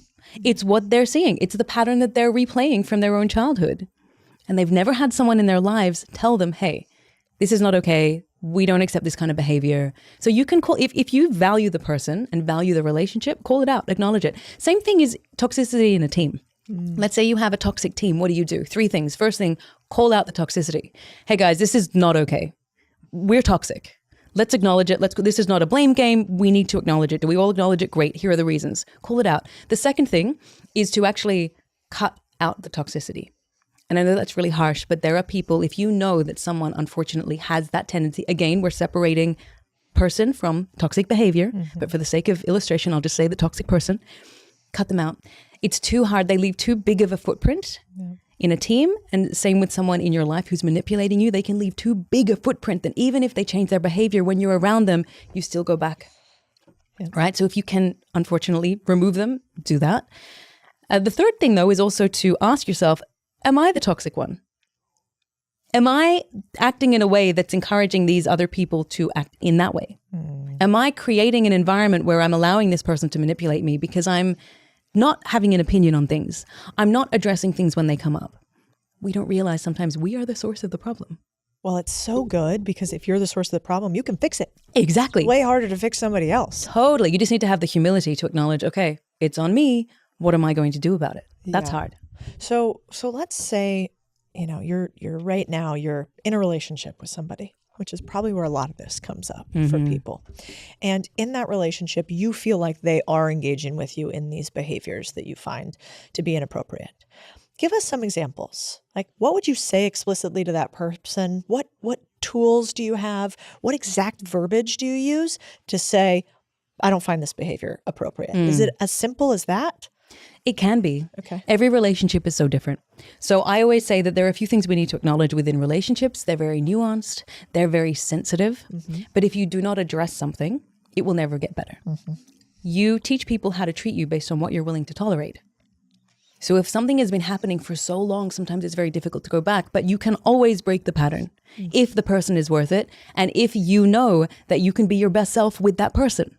Sometimes we have to make the tough call. In fact, the other day, so I've been traveling around the US currently. And the other day I was in an Uber going to the audio recording of my book, Big Trust. But the Uber driver was so wonderful. She was telling me, she asked me what I'm doing and I mentioned it and I shared a bit about the book. And then she said, oh gosh, I've experienced so much self-doubt. Can I tell you my story? And she, in a nutshell, she said that she had always wanted to, okay, it's a little bit broader than what we're currently talking about, but it relates. She'd been in a relationship for 4 years. It wasn't going anywhere. She also always wanted to be a physician, but she never believed in herself. So she ended up just pursuing sales and business administration. She was now almost 30 and she was really unhappy. She realized that her relationship was not allowing her to be her best self. She was a healer by nature. And so she was trying to fix this person that was only preventing her from being able to be everything she could be. So she made the call couple of months before her 30th birthday to end her 4-year relationship. It was hard, but it would have been harder. You talk about this a lot. It would have been harder to stay in that relationship for 20, 30 years and look back at a life full of regret. So she ended her relationship. She also quit her job. She moved back in with her parents into her old childhood bedroom, and she's starting medical school in January. She'll be 30 years old, and she's choosing to take control of her life. Good for her. Yeah, good for you. I know. And isn't it also interesting that, you know, when you're doing all those things, you're like, the story I think you often tell yourself, or at least I do, is like, oh, I got to move in with my parents. Now I don't have anybody. Yes. I don't have a job. And instead, like, know that there's people like us celebrating you and being like, you did an incredible thing. Good for you. You quit the job that you hated because you want to do something else. You broke up with somebody that was bad for you. Like, if you can spin it the positive other way, like massively different things can happen in your life. Totally. And sometimes it's nice to know there are people cheering for you to do the hard thing. Completely. You know, my mom's amazing at that. Like, when I am married happily now, but I was divorced. And I remember at first that was really hard for her. You know, we're Latinos, and so it's like family and you know, Catholic, and you don't really do that. And but then she finally one day she said to me, you know, I finally realized how hard that was for you. Wow. And that you made an incredibly hard decision. And I'm really proud of you because it would have been much easier in many ways to stay. Wow. And like hearing that somebody else especially saw that, your mother, it's completely different. Oh yeah. It was really big. And so I think it's, you know, if more people can celebrate those tough decisions, even if it's not the win, celebrate the hard. Totally. It doesn't have to be the outcome that we celebrate. I actually think there's more value in celebrating the hard than the win. Yeah. Because the hard is what gets you to the win. And if you're not celebrating that, hard is hard. Yeah. And that's why people avoid it. Yeah. And the sunk cost fallacy, right? We've invested so much time in this relationship, it would be a waste. Or I've invested so much time in this career, it would be a waste. And then we listen to what everyone else tells us, but they are not us. They're not in our situation. So absolutely celebrate the hard. And the more you get better at doing the hard, the more you're desensitizing yourself to the discomfort. And then the easier it gets. It's so good. I mean, going through all the notes we took from your work and your book and your YouTube and there's like, you have an incredible body of research. You also have a crazy memory. Have people told you that? Like, your ability to remember all these studies and the dates, I would be getting these so wrong. So next podcast, it'll be like top memory tricks, actually. Yeah. How to remember stuff. Yeah. Well, one tip on that is write things down by hand. So there has been a study that was published recently in the last 5 years, which was looking at the difference between people who type things for recall versus handwriting for recall. And they found you're significantly more likely to remember something when you write it by hand, and even more so if you use color coding, if you circle key pieces, if you do underlines and things like this. This is why I always travel with a notebook. In fact, I'm meant to have one with me to take notes. It's in my bag. We took it from you. We didn't want you distracted. That's fascinating. So there are actual studies that show if you want to remember something, the tactile aspect of writing it down, circling, underlining, will actually help you remember. Absolutely. Because of the parts of the brain that it's activating. Oh, interesting. And then some people will ask, well, what about if you use those like an Apple Pen and you're writing? I actually don't know if they've looked at the difference between the electronic version versus paper. But the way I see it is on paper, you also have the visual cue. Because you're like, oh yeah, I wrote something at the top right of the second page. And you go, as opposed to like some long, big stream of writing that you've got, because that's usually how it works with those electronic devices. Yeah. So I feel like there's definitely an element of the physical space, what you're doing, how it felt, the process of the writing, and then how it just helps us with recall. Yeah, I was reading a study the other day about how if you want to remember things, you have like a 20 to 30% increased likelihood of remembering if you listen and read. Oh, brilliant. Yeah, which I thought was useful. Now, they say to do it at the same time, and I was like, fuck, that's it. I don't even know if I could handle that. I like it at 2x speed too, which probably does not help with memory recall, but that to-do list is checked. But I think I think these days we're so onslaughted with information. So much. And everything is we can't even control what we consume anymore. No. And so if instead there are ways to really cement the things you want in your brain, that's an unlock. So that's what you do when you're looking, because studies have to be super boring to read. Yeah. So you basically, your notes over there like a motherfucker in order to keep that all straight. They're boring. And when you read a few of them, you're like, they all kind of sound the same. So I actually have a document. I have a document that I use. It's a Google Sheet. And I will keep the citation of the study, the link to the study, authors, and then what did the study find? And then importantly, how does this apply to someone's life? Because a lot of studies are not necessarily written in a way to be applied. They're written in a way to be published, which is very different. And I learned that when I was doing my own thesis. I was like, this is the most boring thing I have ever written, but I need to satisfy a certain academic standard. And that's what papers are like. So if you're looking at papers or anything, I encourage you to keep the paper. And also, like, what did it find and how is this applicable to my life or someone else's life? Love that. Let's talk about high performers for a second. One, do high performers not have self-doubt, or do high performers, in fact, have a lot of self-doubt? In our experience, high performers have a lot of self-doubt, and they're very aware of their self-doubt because they hear it. And they feel like it is either something that's completely getting in their way, or they need it because that's what pushes them. But again, when we look at what the research says about high performance, we know that you're actually going to be more inclined to keep pushing, more inclined to keep growing if you're more compassionate to yourself and have less self-criticism and less of that self-doubt. Fascinatingly, if we look at imposter syndrome, so imposter syndrome was initially called imposter phenomenon. It was a phenomenon that they found mainly in high-performing women, but since they found it's actually prevalent everywhere, including with men. And some studies have found that up to 82% of people have felt like an imposter at some point in their lives or careers, which is huge. That's 8 out of 10 people feeling like they don't deserve their success. So the definition of imposter phenomenon is believing that other people think that you are more capable or smarter than you actually are. So it's a mismatch between competence. You know, Cody, early on you said competence and confidence usually grow. And that's how it should be when you're healthy, when everything is working. Imposter phenomenon is where your competence has increased because you have to have a track record of success in order for it to be considered imposter syndrome, but your confidence hasn't caught up. So you're constantly doubting whether you can do it, whether you have what it takes, whether other people will determine or discover that you don't belong there. And then you get in your head about that. There's a really brilliant story that comes from graphic designer Paula Scher about how she sees her competence, which I think we can all learn from. So she was incredible graphic designer. In 1998, she was hired by Citibank or Citigroup during their merger with Travelers Group. And so she was hired to design their new logo. So she's sitting at this meeting and they're all talking about what they want for the logo, what they have in mind for it. She grabs a napkin and she starts scribbling on the napkin. A couple of seconds later, she slides it across the table and she says, "Here's your logo." Everyone at that table was stunned. Someone even said, "How is it possible that you just designed our logo in a matter of seconds?" And she sat there and she smiled and she said, "It's done in a second and 34 years. It's done in a second and every experience I've ever had. You just get it in the few seconds, but I'm bringing with me everything." And I think this is such a beautiful and powerful story about how we need to see our skills and our abilities and our competence. I think when we show up to something and we're just looking at it in a vacuum, here and now, how can I perform? And I may not have done this before. We fixate on the gaps and what we don't know how to do. We forget that we're not a blank slate.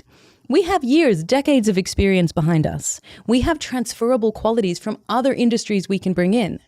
Quick second story about the transferable qualities, which also helps us when it comes to... I have a question though first. Did they take that first logo? Oh, they did. They paid her $1.5 million for it. Get the fuck out. Yeah, so the Citibank logo that you see that has that little umbrella, that's the one she did. No Yeah, if you Google it, you can find the napkin.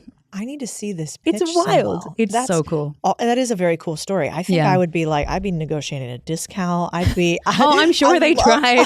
I love the confidence, but man, she must have really pitched the hell out of that. Yeah. Because I think I would have been like, that's cute. Give me 12 other examples. Wouldn't you? Oh, totally. I would have.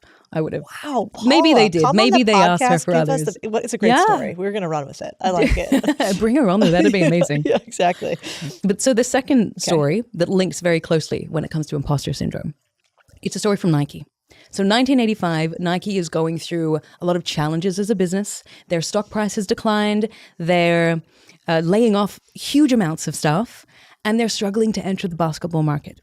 So they needed fresh talent. So they held a 24-hour shoe design competition for their staff. And Tinker Hatfield was a corporate architect working for Nike at the time. He had zero experience working in footwear design or designing anything, but he entered and he won. And then basically the next day he was told, okay, Tinker, you're now moving into the design team. Okay, new space. For his first official shoe design, he drew inspiration from a building that he actually studied in architecture school. It was called the Centre Pompidou in Paris, and it's known as an inside-out building. So all of the mechanical structures, the airflow systems, it's all on the outside of the building by design. So if you Google it, you can actually see it's a very cool building. He thought, why don't we try that inside-out idea with a shoe? And so he sketched it out, and that's how the Nike Air Max 1 was born. He thought, let's provide a little bit of a visible air pocket so they can actually see inside the shoe. So, and then Phil Knight from Nike actually claims that Tinker Hatfield's design is what single-handedly saved Nike in the 80s. So, and then of course you have Michael Jordan and all these other parties involved. But just that thinking of, okay, he was in a new environment. He could have focused on everything he didn't know how to do, which was design, because he'd never done it before outside of architecture. But instead, he transferred his architectural thinking into a completely new medium. So you don't need to feel like an imposter. You just need to remind yourself that there are other skills and experiences and perspectives and instincts that you have that you can bring to the task at hand. Yeah. Scott Adams is so thoughtful about this with his skill stacking. Oh, I yes. love the idea of that idea that, you know, you can either become Michael Phelps and spend the 10,000 hours that it takes to become the number one, 0.001%, or you can stack a plethora of skills, and at the cross section of multiple talents, you could become the 0.001%. And if you have the ability to be Michael Phelps, I think you should go for it, and that's incredible. But if perhaps you don't see that, it is really freeing to think, okay, well, I could be maybe not the number one Olympic swimmer of all time, but could I be the best graphic designer, copywriter, coder that also understands how to speak publicly about all of those things? Yeah, you probably could. And that's a lot of why you're successful too, I'm sure. I mean, how many former banking, finance attorneys that talk about research on communication and neuroscience of how we communicate exist in the world? Like, there's probably your 101. Yeah. And I think that's pretty neat. And obviously took you, how many years were you in finance and banking? 10 And 10 years. law? Oh, so law and banking together was 10. Yeah, Okay. 10 years. Wow. Yeah, that's pretty miserable. Those are two Yeah. tough careers. Thank you for acknowledging it. Yeah, It finance. was, I think, look, it may be right for the right personality type. Yeah. It was not right for me. Yeah. And I took too long to listen to my intuition and that sick feeling in my gut every time I turn up to work. So is this book really for you, kind of, in some Totally. ways? Yeah. Well, it's for me back then. Yeah. I mean, look, even now, there's things I was writing in the book that I'm like, wow, this is really good. I need to apply this. I'm taking that. That's part of my daily routine. So I think that's the best part about creating. It's why I like doing this too, because half the time I'm like, why do I do that? Oh, I would do it better if I had it that way. That's perfect. Yeah. But you never get too old for a book that helps you scale to the next level of the I game. agree. I mean, I wish that at some point all self-doubt went away, and that, a lot of people say that to me today, like, well, if you've had this success, then X. I'm like, man, just higher level, higher doubles. totally. Yeah, it scales. It goes away when you know that death is coming. Yeah. Probably. Like when you're at the end. There's actually Bronnie Ware. Have you heard of Bronnie Ware? She was a palliative care nurse. And she wrote a book called The Top 5 Regrets of the Dying. So she spent years working in this space. She absolutely loved it. And it was basically the final weeks and days of people's lives. The masks had fallen away. The pressures had fallen away. And she said it was fascinating because what they were regretting had nothing to do with business success, spending more time at work, buying another car, another house. It was entirely, actually, the first one was, I wish I'd lived a life that was more aligned with what I wanted to do as opposed to what others expected of me. And so that's when the doubts finally fall away. The key for us now on the journey is, how do we know that they're there, but move forward anyway? And still embrace what we can do and what we can contribute and create a life and an expectation for ourselves that we can create a life that is going to be fulfilling and give us the satisfaction that we look for. So as you're talking to young you, 20-year-old you, or 21-year-old I still feel like I'm 2021. Me too. I mean, we are 20, right? Yeah. That's, Totally. Totally. But if you were talking to young you today, what advice would you give you, the person that hadn't yet written this book or was on podcasts like this? Okay, if I were talking to young me, I would tell her, your self-doubts are not a sign that you're broken. They're not a verdict that you need to stop. They're an entirely natural part of being human. and you can still choose to show up with big trust energy anyway, which means believing in your inherent worth, reminding yourself of your capabilities, focusing on the fact that you can control certain things in your life. So focus there, and then taking steps to manage everything else that comes. Oh, it's really good. Yeah. I don't know why it makes me tear up, because I think all of us when we're young, it's just self-doubt is so the driving motivation. It's hard. Being young is hard. It is. And then you get older, you're like, it was awesome. Give it back. It's so confusing. But you actually don't understand it until you've been there. Completely. You know, and then you're talking about hip issues. And then I've become the kind of person that when I'm with someone young, I've become that old person who's constantly imparting wisdom. And I'm like, I know you didn't ask for this. I know this is unsolicited, but I've become that person. I know. I know people who were that person to me, and now I'm that person. It's, but I need to just step into it, right? Hopefully 1% of what I say will stick. And it's usually people on planes, because I'm on planes so frequently. It's like the young person on a plane next to me. I'll be like, talk? Okay. Oh, I'm the anti-talker. Oh, that's so good for you. I pretend to speak Spanish. No, sometimes. I think it's great not to talk because you retain your energy. I always find I get to the other side and I'm like, I need a nap. So now I wear a mask. That's good. Like this mask and an eye mask and sometimes earplugs, so that I prevent myself from doing that too much. Yeah. I need to be like quiet and alone. I got my good book on the podcast. I'm a little bit of an introvert. Really? I would not have guessed. Only on planes or everywhere? Well, I definitely, I didn't want to be public when I was doing all this. Was never the goal. You know, I've only been on the internet for 3 or 4 years. But I'm very happy in a spreadsheet, working on a business. Yeah. You know, my self-doubt, even today, you know what would be my nightmare? Just like a really big networking event where I don't know anybody. Okay, so everyone listening, terror. You can even be someone like Codie and still have self-doubt about big networking events, which I think hate them. That has to be normal, right? Completely. A lot of people, a lot of people really like, oh, fuck yeah. Actually, I do have a friend, Nick Gray, and I take him with me. I have an emotional support friend. Can he come with me as well? Nick, can you come with my... No, you can't have him. He's yours. He's married, actually. Oh, no. I'm married too, so it's all good. Yeah, he's platonically mine. This idea of, it's not even social anxiety. It's just the effort associated sometimes with these big events. And for a lot of people who are naturally introverts, I think the introversion piece often becomes more magnified as we age. Because when I was younger, I wasn't so aware of it. I loved people. I loved being around people. Now I'm with people for an hour and I have to go and have a nap. Because it just drains me, but I enjoy it. So I think there's this piece around being the ambivert. Yeah.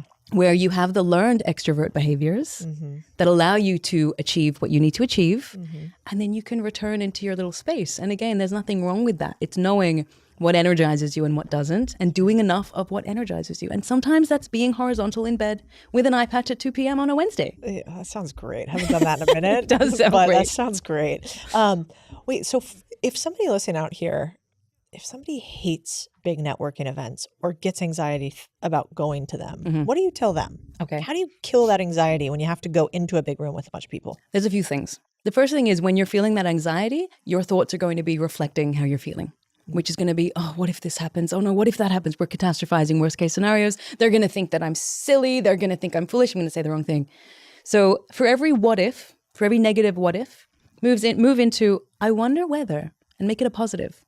I wonder whether I can find someone who I really connect with tonight. I wonder whether I can add value to someone tonight. So again, this simple reframing, anytime we do any kind of cognitive reframing, cognitive restructuring, it sounds so simple. But what we're doing is re-engaging our prefrontal cortex because the thoughts are created often by that emotive center of the brain that is leading us down these paths that are not helpful for us. And then our body responds in kind in terms of what we physically do. So we can hijack that with a pattern interrupt, which is, okay, I wonder how many new people I can meet. So do that first thing. The second thing is you're going to need a hype playlist before you go in. Music has been found remarkably to fundamentally change your state. So create, you know what song, this is a little embarrassing, but I will share it. Oh, I'm so the song that excited. hypes me right now. What? Have you seen the one K-pop Demon Hunters? Have you heard about it? Not the top of my list, shocking. No. Well, it's not mine either, but I have nieces and nephews and they love it. I hear like adults like it too. Apparently there are a lot of deeper themes about inner criticism and inner demons and being true to yourself. So I feel like I should watch it from the psychology analysis perspective. You probably but should. My nieces and nephews were loving it and listening to it constantly. And there's one song in there, Golden. Anyone listening, if you know the song, you'll know it. And that's become my hype song because it reminds me of my nieces and my nephews and niece. That's actually very sweet. Yeah. Dude, mine is, you know What's what I'm yours? getting into? This is probably, don't tell me if this is pseudoscience. I don't want to hear it. But there's this guy called Abel Hart. Okay. Have you heard of him? No. Oh, okay. Let's see how full of it I am. But okay, so it's Abel Hart, and he has these songs. One's called Magnet, I like, and another one's called Lucky. And they have certain hertz, like, so they're actually at a certain frequency. And so, you know, I have a really embarrassing, silly one. If I have to go like close a big deal, or I'm going to go, try to talk a business negotiation to go XYZ. He has this one called Let the Money In. Oh, that's great. And I play it really loud, and my husband dies on the inside during this, and it's so good. I'll play it for you after this. But so yeah.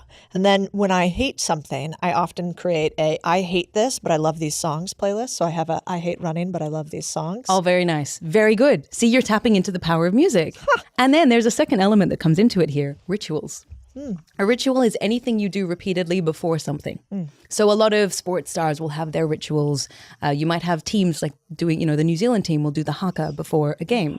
That's obviously culturally significant, but it's also a form of a ritual, which is this routine that helps prime you. And rituals have even been found to help your state, manage your emotions, manage your anxiety, and help you perform.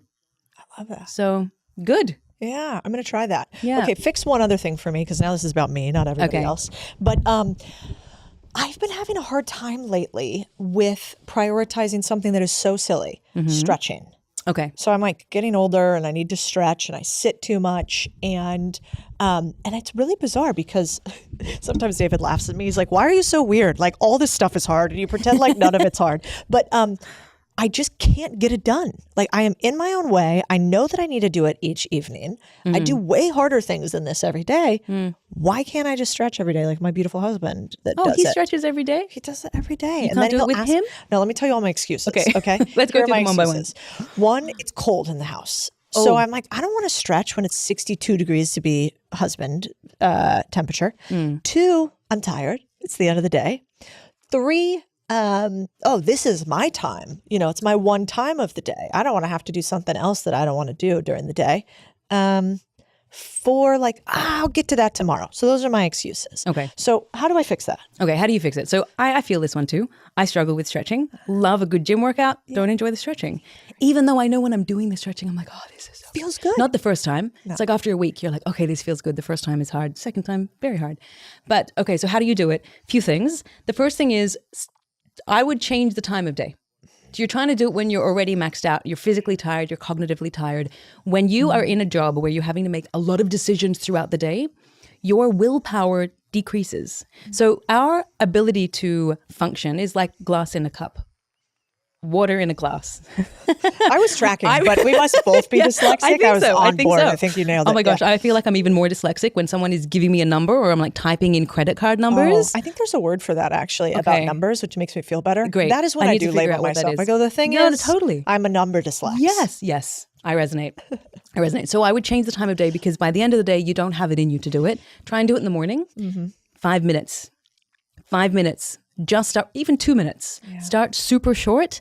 And if you can have someone guiding you through it, so a YouTube video, a 5-minute stretch, it forms like a sense of accountability, even though it's not live, it's just a video. But find someone that you vibe with, 5 minutes. Okay. Then what you want to do is take the Seinfeld strategy. Have you heard of this one? So what Jerry Seinfeld used to do is when he was an aspiring comedian, he used to practice every single day. Every day he would practice. Either he would go to a club, comedy club and practice, or practice at home. And he had this calendar on his wall. Every night that he did it, or every day he did it, he would put a big green tick in that calendar. And so what would happen is he's creating this commitment chain. And then if he didn't do it one day, there would be 2 elements that would come. One, he would see a gap. And he would then think, okay, I really need to fill this gap. So I need to get back to it. And then the second thing was when he did come back and fill the gap, he got the big green tick again. So it was that shot of dopamine. Hey, I'm doing this. I'm completing this little goal. So if you can visually track and again, make the goal as small as possible, 2 minutes, 5 minutes, whatever is doable, because anytime you do anything that you haven't done for a while, it's hard to get started. Once you get started, you might do the 2 minutes, the 5 minutes and think, oh, I'm really enjoying this. I'm going to do it another 20. James Clear talks about this in his book, right? as small as possible to get started. And then David Allen also talks about it in Getting Things Done. Once you get started, you build the momentum. The resistance disappears. Exactly. Yeah. The second thing I'd recommend, cost analysis. What is the cost of not doing this right now? What is the cost of not doing this in 6 months, in a year? Okay, what is the benefit of me doing this right now? And then be super clear. Because we're often more motivated by the cost of something, and we often look at the cost here and now. The cost right now is I'm tired and I just want to crawl into bed, or I just want to go to sleep or snuggle up with my husband or whatever it is. But the cost in a year is I'm going to start getting hip problems, and I'm not going to be able to maybe lift as heavy or whatever it is. Yep. And then be really clear on that, and then come back and do it. So good. I'll hold you accountable. I'm going to take a little screenshot of it, send it to you daily. Like, can you please stop? Who gave her my number? I really like the idea of putting the calendar on the wall and keeping it really simple, because I have these habit tracking apps that work really well with me for some things, but not when I'm forming a new habit. Totally. And remember, we talked about writing and recall, right? Yeah. So when you can physically see something and you see it every day, so don't put it like in your bedroom. It has to be somewhere ugly, like in your office or on your fridge or somewhere where you'll see it. Yeah. Especially if you're really into aesthetics, it'll be something that ruins the aesthetic, which is good, because then you'll also notice it every time. That's a pattern interrupt. Exactly. So, and it'll help. It'll be like, and then the best part is you start to, just like a gym workout, you start to look forward to it. Ticking the thing off, and then obviously your body will benefit as you go. It'll feel better. Oh, this is so good. Thank you for being on the podcast. No, you're welcome. I think people listening to this are really going to take away actionable things that can change their life. I've found increasingly we can give people all the business tactics, all the tools, but if you don't believe in yourself, if you're riddled with self-doubt, it's really hard to achieve much of anything. Extremely. And so I always used to just think, well, I'll just give them the spreadsheet. This is how you do it. Yeah. Absolutely not. And so I think what your message is really important. I think the book is an incredible way to name it, frame it, and then make change from it. And I'm really glad that you are sharing this message, as opposed to, what a lot of people do is just keep all of this for themselves. So thank you so much for being on the podcast today. Thank you for having me. I'm so excited about this book coming out. I'm already combed through all of it already, but tell us, what is the book called? When is it out? So the book is called Big Trust, Rewire Self-Doubt, Find Your Confidence, Fuel Success. It's coming out January 20, and it's essentially a masterclass on how to build the kind of self-trust that we've been talking about so that you can show up and back yourself no matter what the circumstances, and back yourself when it counts. I love that. And I hear you have something really special if people pre-order the book too. Yes. So as my way of thanking anyone who pre-orders, they get access to a monthly live masterclass with me. If any of them have already been, they get access to the replay. So it's 90 minutes where we deep dive on topics that are going to help people get unstuck, build that confidence, build that self-belief, and then we have a Q&A at the end. So that's the pre-order incentive. If you pre-order it, you'll get access to replays. You'll get to come to the next live one, which is coming up in just a few days. That's amazing. You can ask all the tough questions. Yes. Like I did. They can get their stretching routine fixed. Exactly. By you. Okay. I love this. Well, I know what it takes to write a book. I know what it takes to write a good book, and it's not fun. So thank you for putting it out. I'm glad you said that. It wasn't fun. I also did a PhD at the same time, book and dissertation. Wouldn't recommend it. But hey, we got to the other side.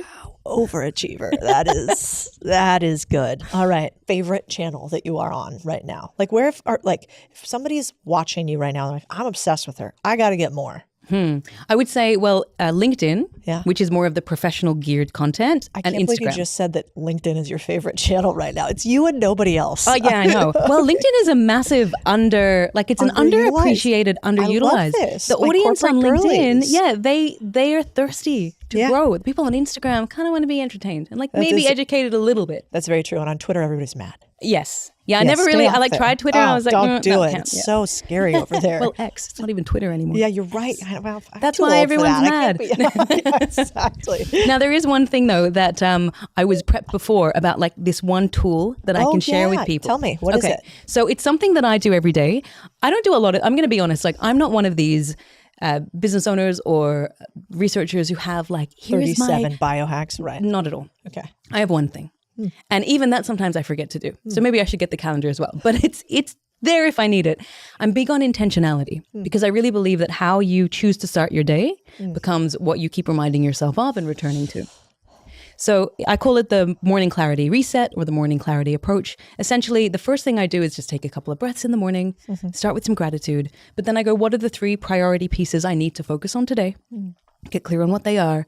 And then the important part is, what is the big trust energy that I want to bring into my day? Is it a little bit more groundedness? Is it a little bit more self-acceptance so that when things go wrong, I don't beat myself up? Is it a little bit more of that agency where I feel like, you know what, I'm going to back my skills today, and if I can't figure it out, I'll get someone to help me, right? So I become really clear on that energy I want to bring. And then at the end of the day, I bring myself to account. Did I do it? What could have been better? And then a part of that is also, did I treat other people the way that I want to be treated? Oh, that's good. And I hear you have a tool that you can download for free. We're going to link it below. That'll help you actually achieve a lot of what we talked about today. Is that right? Exactly. So it's to do with this idea of intentionality. How are you going to set your day? What 3 priorities are you focusing on? And then what is that energy that you wish to bring to your day?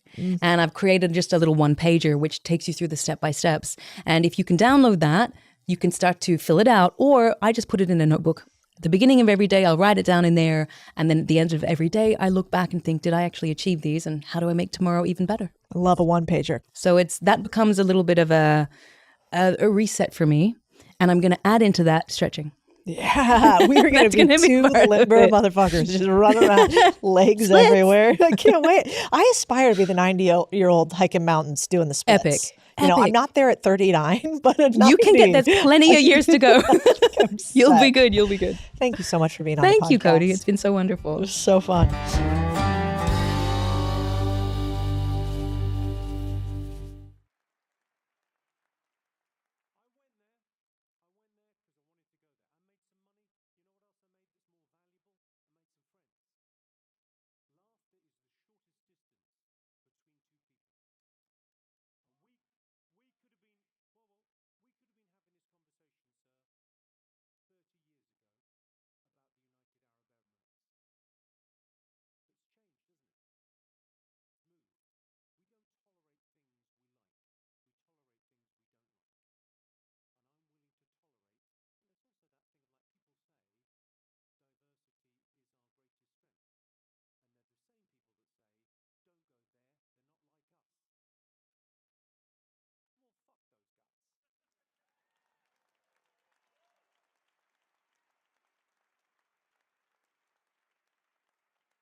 Make sure you put your energy first, because if you're reaching and thirsty and striving, you are blocking and you're just going to feel like a hamster in a wheel and you're never going to be able to attract it. So how do you actually do it then? This isn't going to be something that you want to hear. Today's teacher has spent decades researching how you rewire fear, self-doubt, and subconscious blocks, not by pretending everything's fine, but by confronting your patterns that quietly sabotage momentum. Today, let's learn from Gabrielle Bernstein. It's not becoming a millionaire or successful that's important. It's the person you have to become in order to become successful. You have to change you to get the changed life. So today, we are going to change you. We can achieve a lot by doing and pushing and controlling, but we're actually only achieving a fraction of what we're capable of if we're not allowing. It's like any entrepreneur would be juggling a lot of plates, but the problem is you're juggling the china and you're juggling the Tupperware. You got to drop the Tupperware, honey. You can do less and attract more, and that it's safe to slow down and it's safe to invest in yourself. The sooner you learn that, the more success you'll receive. Promise? I promise I can stand by it. Let's say that somebody right now is mid-decision or mid-difficult thing, and they start spiraling. What do you do to break that mind pattern? I've been doing this a lot lately. So I was just doing all my 2026 planning like everybody else. And, candidly, I think one of the issues for all of us is we say we're going to do these things. We come up with all these plans. I'm 38 years old. I've been doing it for 38 years, basically. And then we don't follow through on them. And I was going through, what would Gabrielle do in many instances? And one of the things that comes up in your work a lot is that we have a lack of confidence. And a lot of the reasons why we don't do something is because of our confidence. So what would you say to somebody who's trying to plan right now, trying to change their life, but maybe doesn't even have the confidence to set the kind of goals that they would need to change their life? This isn't going to be something that you want to hear because it's a little off-brand, but I would say change the goals, because we don't want to be reaching for things that we don't believe in. If we have a goal that feels out of alignment with what we believe we are capable of, we actually start to show up for it with a frequency that is not aligned with the capacity to do it. So it's not to say we shouldn't have that desire, but we should set a goal that is on the way to that desire. So what's the goal that can be the first step towards that dream? And by no means am I saying give up your dreams, but I'm saying make sure you put your energy first. Make sure that you're in alignment first, because if you're reaching and thirsty and striving, you are blocking and you're just going to feel like a hamster in a wheel and you're never going to be able to attract it. Period. So how do you actually do it then? So what would be the process? So in the case of somebody who has a goal, but they feel like they don't have the confidence to achieve that goal, I would say, what does feel good right now? What feels good right now? So it may be that you want to achieve this big career accomplishment, but you don't know how to get there, but you know that today you can take that one first step to polish up your resume. And you know that next month you can have the vision of creating a new relationship with somebody that can begin that storyline of maybe next employer.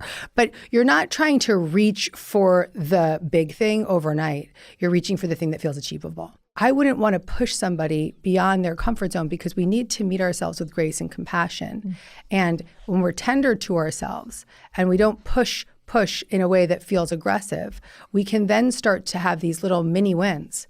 And those mini wins, when we add up those small right actions daily, start to become the big wins. Yeah, it's compounding. I'm not very good at that. I'm a pushy broad. Let's say that somebody right now is mid-decision or mid-difficult thing, and they start spiraling, or you start spiraling. What do you do to break that mind pattern? I've been doing this a lot lately for myself. Okay, so I can notice my loop. I can easily get into a loop. And that loop has been waking me up at 3 o'clock in the morning. You know, the 3 a.m. loop. And what I've been doing instead is something I actually taught my son. So my son will wake up, sometimes he's 7 years old. So sometimes he'll wake me up in the middle of the night and I'll be like, I can't go back to sleep. I had a story. And so I'll alchemize the story. So let's take the story, let's put it in a little ball, and then I'll send that story out into we have a pool outside. So I'll say, let's put it in the pool, and then can just melt away in the water. And I just visualize sending the story away. And then I start to engage him in a new story. And I'll say, can you start to visualize yourself skiing? Because he's a new skier. And I'm like, see yourself on the mountain skiing and doing the thing that's really exciting for you.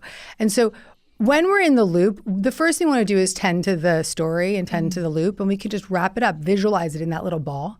Send that ball of light off to wherever it needs to go. Send it to the backyard, send it to the fireplace, just burn it, whatever it needs. And then reach for the next best feeling thought. So what could that next best feeling thought be? It could be, my sheets are really good. I'm really cozy in my bed. Or it could be, I actually am really excited to go get my coffee this morning. I mean, that's my next best feeling thought. Or, I can meditate instead of force myself to fall asleep right now. Whatever it might be in that moment. But we have to be able to stop the loop. But we don't want to override ourselves. You can't, no amount of pushing yourself is going to help you get unstuck. Let's say right now, I had a terrible conversation with somebody yesterday. I hated how that went down and wish I had done this, wish I had done that. Yeah. So then what is the next thought? I sort of take that whole idea, I put it in sort of a shiny bubble. Yep. You can put it in the bubble. Yep. You can say, I'm going to send this off. The other thing I would recommend too is, just as coming from the entrepreneurial side, and I know this is your audience listening, is we typically will wake up with these to-do lists and the things that we have to fix and all of and I do every day. And so I have a notebook next to my bed just to get it down. I just write it down and I'm like, I'm going to do this, this, and this. I'm going to deal with this later. It's just one, so I don't pick up my phone and do it. And two, because I want to get it out. So you could put it in the ball. You could write it down on the journal. You just get it out. Let it out so that it's not stuck inside. And even if you just put that down and give yourself permission to just say, I'm going to give this away for the next hour, that in itself can kind of set you up to win. I always love to tell people, if they're controlling something or they're trying to manipulate something, to give it away just for the day. So we can do anything for 24 hours. We can say, okay, that situation with the person that really got you riled up, give it away for the day. And then in 24 hours, you'll have a whole different experience of it. You'll have it in a completely different mindset. So just consistently throughout the day, say, I'm just going to give this away just for today. It's so good. So it's like, have a difficult problem, visualize moving it away in one shape or form, time bound it so that you're not trying, you're kind of telling your brain like, hey, I hear you. It's just for a minute. Yeah, just for today. Which gives you an emotional sort of separation from the idea. Yes. Love that. Yes, just for today. And it's also a prayer. It's like, take this from me. I don't know what to do with this right now. I don't know how to manage this right now. Take it from me. Is that like what the voice in Gabrielle's head sounds like when you're struggling with something? Yes. And I forgive myself. So I notice the thoughts and I forgive myself for having that thought. And then I can pick the next best feeling thought. But or put it in the bubble. Any one of these tactics is beautiful because they're all really an act of surrender. They're giving it away, saying, there's nothing right here at 3 o'clock in the morning that I can do to fix this. It's so true. Especially when you think about it rationally. You're like, no, I'm going to solve it right now. Tired, upset. Oh, how many times have I slacked like memos at 4 a.m.? No, not worth it. Oh, it's so silly. My team's like, too often. Shut off for Slack. There's so many ways I want to go with you today. I want to talk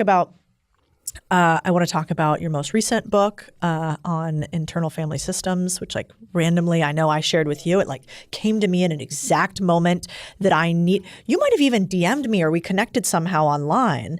And then I was like, whoa, I just got your book. Somebody sent it to me. I mean, it was wild. Anyway, so it helped me a lot in my relationship. And I never would have found a book like that before because I wasn't sure how I felt about therapy or wasn't sure how I felt about spiritual practices. So I want to talk about that. I also want to talk about like your large body of work in manifesting.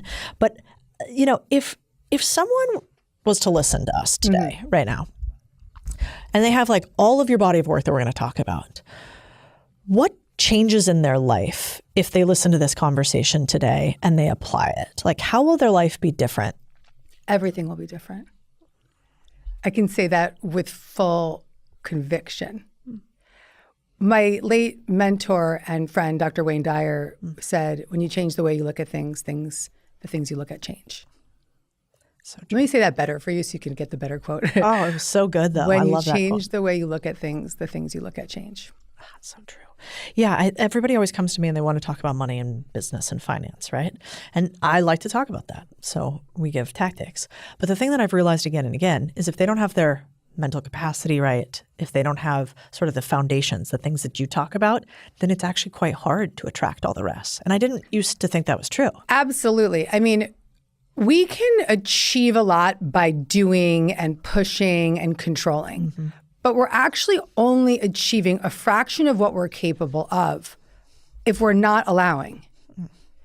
And I think that a lot of times we think we're allowing because we like what we do, but we still have so much muscle in the game, or we're just so, pushing harder, wanting to have our hands in everything. And so we're really blocking our capacity. Actually, I was talking to somebody yesterday. She gave me a tarot reading. Like someone gave me a tarot reading. I was like, this is really cool. And she said, you're juggling all of these plates at once. Like any entrepreneur would be juggling a lot of plates. She's like, but the problem is you're juggling the china and you're juggling the Tupperware. And she's like, you got to drop the Tupperware, honey. And it was so perfect for me to hear because I have to drop the Tupperware.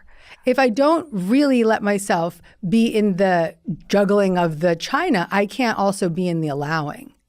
So we can be doing and allowing at the same time when we're focusing.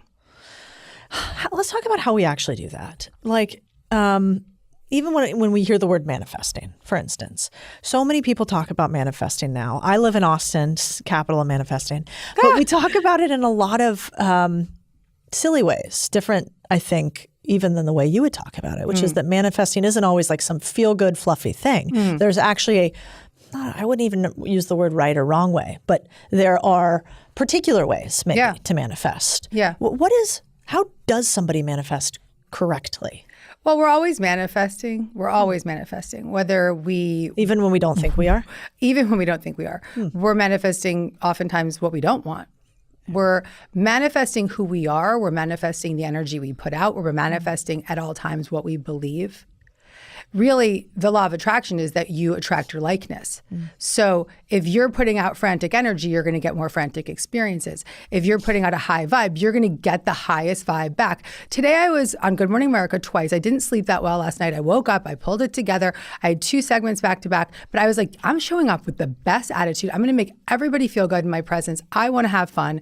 And I was smiling at the doorman, smiling at the producers, giving love to the girl. One of the women was like, you've been stalking me on social media. And I was like, here's my app. Like, do the manifesting challenge right now. Like, literally, like coaching everybody backstage, coaching the producer backstage, just like in it. And then at the end of the show, at the end of the second episode, the bouncer comes up to me and he goes, grabs me, and he goes, don't stop doing what you're doing. He said, you make people feel really good. Okay, boomerang back to me, right? Boomerang that loving energy and that reflection right back to me, what I put out. So you get what you put out. And that doesn't mean that you can't have a bad day. And that doesn't mean that you can't be going through a lot of shit. But it's about how are you going to show up for it? It's not what we experience, it's how we experience it. And so are we going to say, oh yeah, I'm in a bit of a shit pickle here. I'm going through a big storm, but I'm going to show up for it with faith, or I'm going to read that self-help book that's going to help me, or I'm going to listen to that episode with Gabrielle and Codie, and I'm going to just open my mind a little bit more. Those little steps towards that better frequency have the capacity to completely redirect what you attract into your life, which is why if someone's listening and watching this now and takes to heart what we're saying, they can change their lives today, starting today. It's really important. So what does that look like? Like, I've had that same feeling. Like, you've been around somebody. Oftentimes I find it with somebody who has a lot of faith. Like, I can really tell, maybe because I grew up that way, a lot of times when somebody has like they kind of live lightly on the world, but they have like a deep sort of, in my life, how it's come up is a lot of times it's a Christian faith. And they're just like, I'm just like, God, whatever's happening here, it's good. If it's Botox or whatever that vitamin A serum is. And so, like, how do you show up with good energy? When you're walking into a room and you are feeling a little tired, are you like visualizing love at the person? I know this is maybe a little touchy-feely, but like, what does that actually look like? Well, I'll start by saying that it does start with faith, because my desire to show up with that frequency is my desire to be an expression of love. And in other faiths, it might be an expression of God or Buddha nature or the universe. So because I'm grounded in a very unshakable faith, which is the title of my next book, here I'm announcing it here on your show. I've just started writing, I haven't even sold it yet. But this idea of living with unshakable faith puts you into this point of attention, noticing and knowing, okay, what I focus on, I create more of. What I put out, I get back. And you live in that knowing. So you're consciously choosing to co-create a reality that feels good to you. And you aren't doing it from this sort of fake energy of like, oh, well, I read this on, in the internet, or like TikTok told me to do this. It's, I actually believe and know if I bring my highest frequency, I will feel more elevated, and I will elevate those around me. Also, I believe that when you live with unshakable faith, you're also not just living for yourself, you're living for the other. And so I knew that if I showed up on January 5th at Good Morning America and I could bring a high vibe to these people that woke up at 3 o'clock in the morning to be there, right? And, Robin Roberts, who had, a sinus infection that day, and I could just look at her in the eye and say, you're doing God's work, keep going, then we can have these holy instances where we have these encounters with people that not only affect our energy field and raise our vibration, sorry for woo-woo conversation, but they lift us up. But they also have the capacity to lift up the person that's next to you. And then that person goes home later that night and they start to elevate their spouse. And then their spouse is a little bit more calm, and then the kids feel that energy. And then the energy of the house starts to feel more harmonious because Gabby Bernstein walked in and then spread the love. And you know what I said to that bouncer? I said, you feel it, you feel good, carry it, give it. It's so true. Well, and maybe it's woo-woo, but there's also a lot of neuroscience to back this 100%. up. And a lot of science overall. Like I was reading a study the other day about how your microbiome your microbiome in your gut is actually contagious from a person to person, even if you and I never share a drink. That's fucking crazy. Which means overall our energy is certainly contagious. What do you know about that? Like, what does the science tell us about energy contagion? In your research and multiple books. Now. I mean, quantum physics is really all the research on how our energetic frequency affects other energetic frequencies and how we can send out a message and that message can affect the wind patterns. It can affect there's a beautiful quote about how when a butterfly flaps its wings on the North Pole, it starts to change the energy in South America. I don't know, I'm just making this up now. But we have these frequencies, those moments when somebody says to you, oh my God, I was just thinking about you. How did you just call me? Because there's a frequency. There's a chord. And when we pay attention to that, we actually ground ourselves back into what is real. And here's the thing. We live in this world where we're taught the opposite of this. We're taught that it's this body, I'm separate, I'm alone, I'm not good enough, I'm inadequate, I'm unlovable, or I'm better than. And in all that separation, we lose track of the truth of who we are. And it's not an easy thing to forget that we are all these separate things that we've chosen to believe. But when we return one step at a time to that truth, that there's a oneness within us, that there's a true nature within us that's contagious, that can be affecting your microbiome, then what happens is we start to take that more seriously. And we recognize our imprint matters. This is a secret nobody shares. I've done thousands of deals, but until now, I've never shared the most valuable 10% publicly because I want to buy these businesses myself. Then I realized that if you guys buy the businesses, I get to do the deals with you. So this year at Main Street Millionaire Live, it is your chance to see our insider strategies. I'll teach you how we find, buy, and scale a business step by step with the frameworks that I literally use to buy all these businesses. So if you want to go from an aspiring owner to someone actually running a profitable business, join me. I'll give you my blueprint, and maybe we end up doing deals together. What do you do when you are stuck in negative self-talk? Okay. I do a lot. I will have a choose again method, which I shared earlier, which briefly was notice the thought, forgive myself for having the thought, and then reach for the next best feeling thought. So this sort of comes back to the woman or man listening that wants to have that big goal, but they don't have the confidence to do it, right? So then they go into the loop of I'm not good enough. And they're in that I'm not good enough. But if they forgive themselves for having that thought, okay, that's just a thought that I keep thinking. Let me just forgive the thought. And the next best feeling thought could be, well, I watch Codie and she's helping me every day to feel more confident, to give me the skills, to give me the tools. I can watch her for free on YouTube. I'm good. I've got a coach, right? Or I just picked up that book that's really serving me, or I can go polish up my resume. And these are the small micro thoughts that you start to reach for that start to energize you more and more and more. Is that based off like cognitive behavioral therapy? It's a little bit like CBT. It's also really a manifesting tool, right?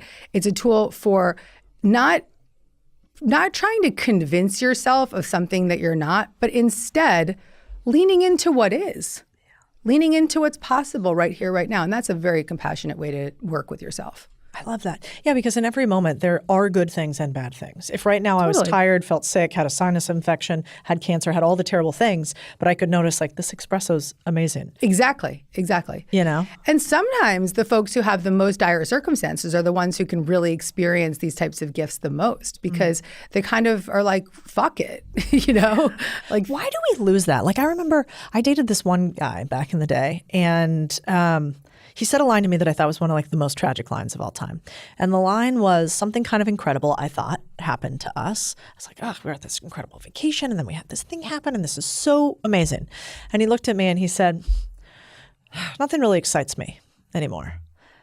And I thought about that for a minute and just thought, what a tragedy. You know, at the time we were probably mid-20s and sure, like had some success. He was very successful in business, good looking dude, all the things. But you really could find a world around you that you don't get excited by anymore. What an absolute tragedy. And so like, in your opinion, you've helped hundreds and thousands of people. What happens to us? Why do we lose that excitement? Why do you lose like that joie de vivre or whatever you want to call it? I think most people are living that way, unfortunately.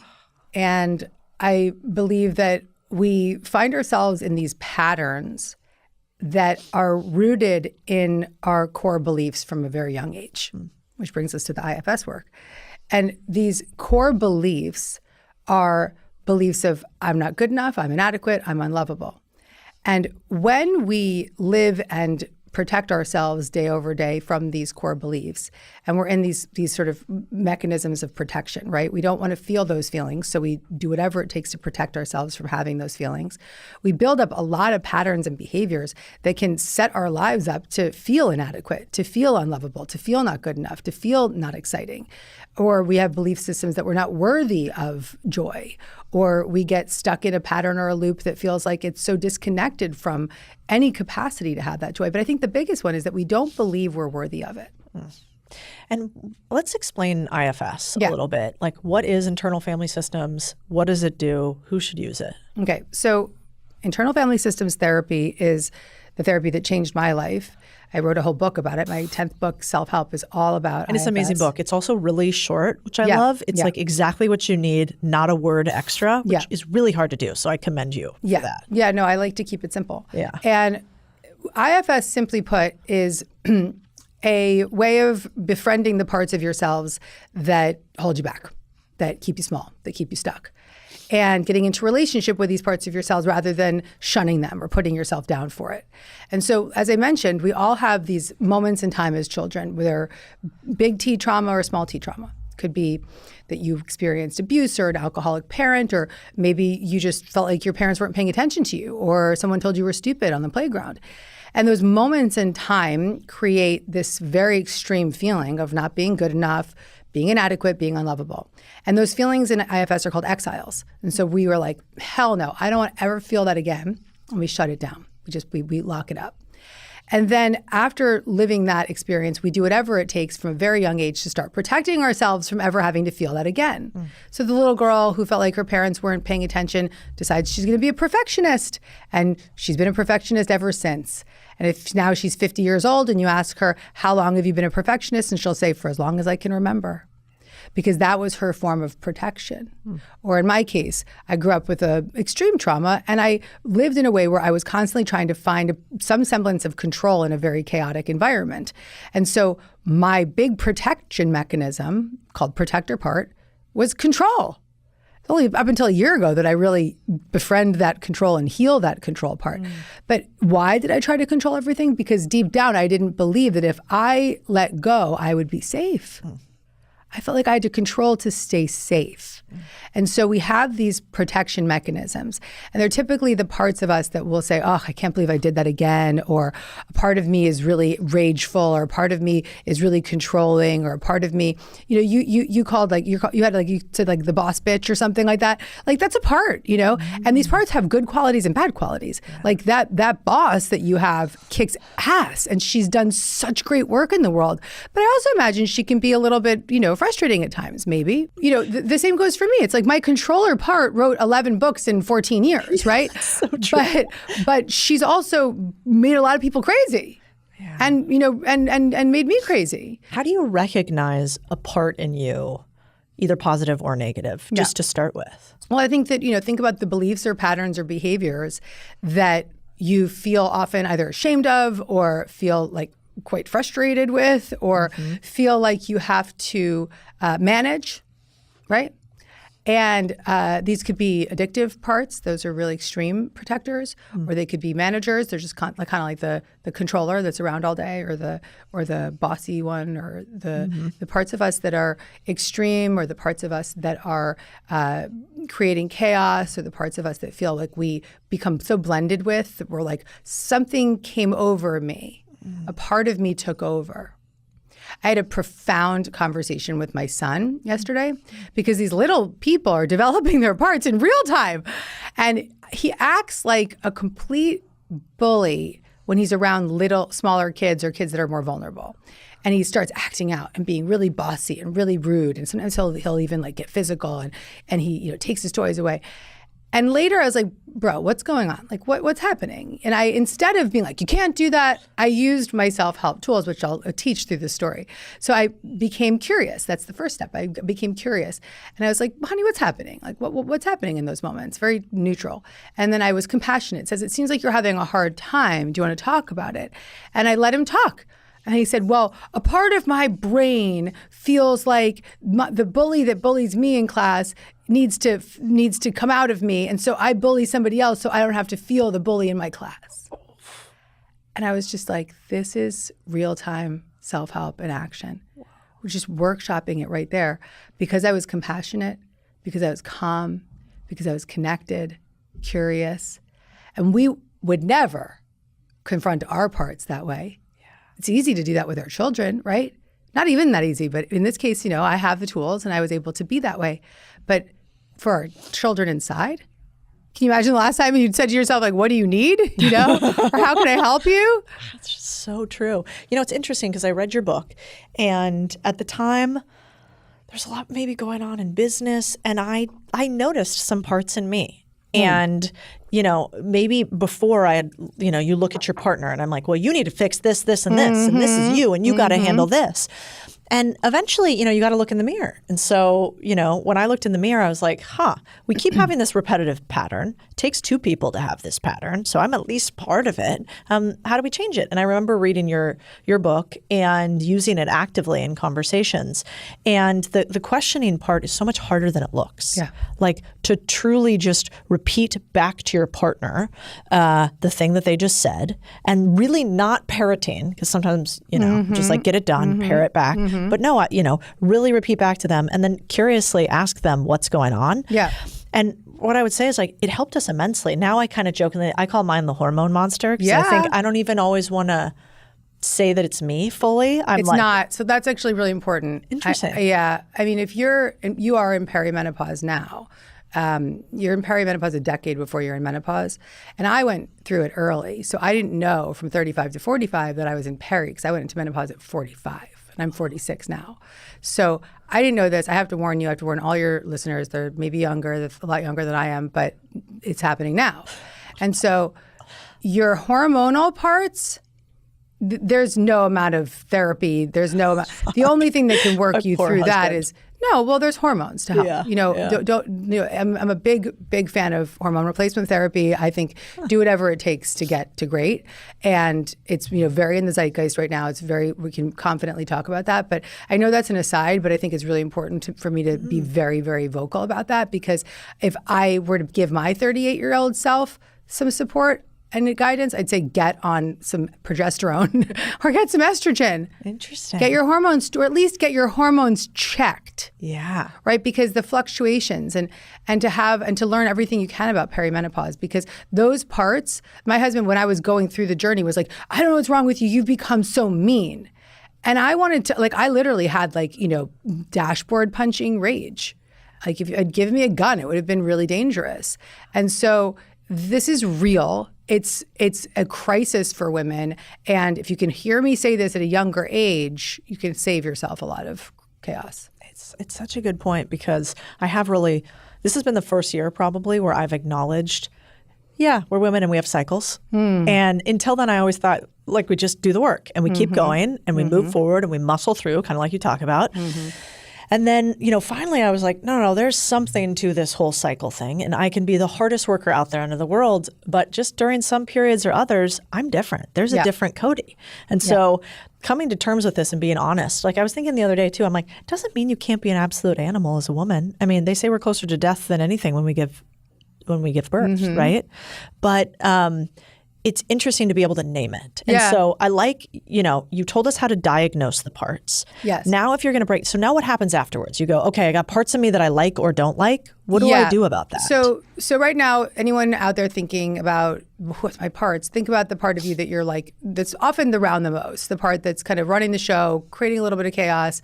Maybe it feels like it's important in your life, but it still makes you a little frustrated. So it could be control, it could be people pleasing, it could be numbing out with YouTube, it could be binge eating, it could be alcoholism, it could be these patterns of protection. And so just notice one now.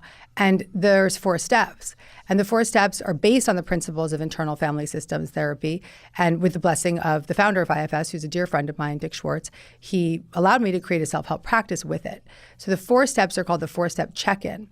And the first check-in step is to choose to check in with the part rather than check out. Because when you get activated, the first thing you want to do is like go eat the sugar or go watch the YouTube or go rage on the partner or whatever that is. So check inside. Focus your attention inside. That's step 1. Step 2 is to become curious. So you would ask that young part of you, what's going on? Where do I feel you inside? Where are you in my body? What do I know about you? What feelings or thoughts or sensations need to come up right now? And just be conscious and curious and just get some connection. And once you feel a little connection, the 3rd step is compassion. And that's when you ask that part, what do you need? And the parts will be surprising. They'll say, I need to rest, or I need to dance, or I need to play. They want to be kids again, right? They want to be out of these adult extreme roles. And then you check for C's. This is the 4th step, where you're looking around and you're saying, well, what do I feel now? And you're checking for self energy. That's why the book's called Self-Help. Self energy is like an inner parent or an inner guide. And that energy is compassionate, it's calm, it's courageous, it's curious, it's connected, it's clear, creative. And when we check in with those parts and we feel that energy and that self energy of compassion or connection or curiosity or calmness come forward, know that we've brought self energy to help the part. It's so good. Can you do this with a partner too? So let's say you're... Yes. I mean, I've seen my therapist do it with my partner. Okay. And they used like a motion wheel, basically. And so, former Navy SEAL, husband, total badass. But really, I think you're trained to like shove all emotion down deep inside, Yeah. And so he would have to sort of stop and go, no, I feel fine. And, his eyebrow would be like this, his jaw would be clenched, and he'd be like grabbing his hands. We'd be like, fine, are you sure? And so we would like kind of check in with your body first and be like, okay, I notice when my jaw clenches and my eyebrow raises and my hand twitches, that actually means I'm not fine. I'm not fine. I'm annoyed. That's like a signal of annoyance or whatever. But how do you get your partner on board with this? And how do you like work with your partner on something like this? Or do you not? You don't at first. You do it for yourself. You need to master the art of self-help for yourself, because you remember the energy you put out, you get back. So if you start to assume more self-energy and you start to feel more calm, and you start to feel more confident and courageous and compassionate, and you have clarity and you feel connected, then your partner's stuff is no longer a match for self-energy. And so their stuff just kind of like floats in, and it's like just sort of like dissipates because you're no longer triggered by their stuff. I'm living this right now. And so in your self-led energetic state, your partner has 2 choices. They can rise up to the occasion and get to work on their own, or they can stay stuck in their parts. And that's when a relationship choice is made. Are we going to grow together or are we going to separate? I mean, that's the simplicity there. Are we going to stay on this path together or are we not? But you'd go first. the person listening here, you go first. You tend to your parts. You recognize that the things that they do that trigger you are not about you, right? That those things that they do that trigger you are something that you must heal inside. And then in the experience of having your own healing, you no longer have the capacity or the energy or the desire to even engage in that bullshit. That's so true. It always starts with you, doesn't it? Why It has then are to. there so many videos everywhere, like, with people saying today, how to spot a narcissist and, why all of your exes were narcissists. Yeah, it does feel like we're all projecting that everybody else is the problem and not us. Stop blaming the narcissist and look at why you were a match for the narcissist. Okay? This is very important, right? Some people find their way into narcissistic relationships and some people just don't. Why? Because the people that find their way into the narcissistic relationships have parts of them that believe that's what they're worthy of. They have parts of them that are attracted to that. They have parts of them that are sabotaging inside. There are parts of them that are wounded and had narcissists in their childhood. So we can't point the finger and blame. We have to look in and say, what is it that I have to heal within me so that I'm no longer a match for that type of energy? Do you ever get pushback from saying this stuff online by people who are like, I'm a victim? Listen, by no means am I pardoning the wrongdoing and horrific behavior of others. I'm not. I'm a trauma survivor. I would not be sitting here right now if I hadn't done my own work. But the only way that I can live freely is through the forgiveness of the trauma and through the healing of my own parts. Because no amount of rage and shame towards the oppressor is going to get me to the high frequency and the high energy and the joy and the capacity that I want to live in and the energy I want to bring. And so it's the choice of the person who identifies as the victim to say, am I going to be the victim of the world I see, or am I going to show up for myself? Am I going to tune in? Am I going to be compassionate towards myself? It's quite the opposite. To take the attention off of the other is the first step to extending compassion towards yourself. What about setting up boundaries? Yeah. So, as we're going through this self-help journey of ours, how do you set proper boundaries?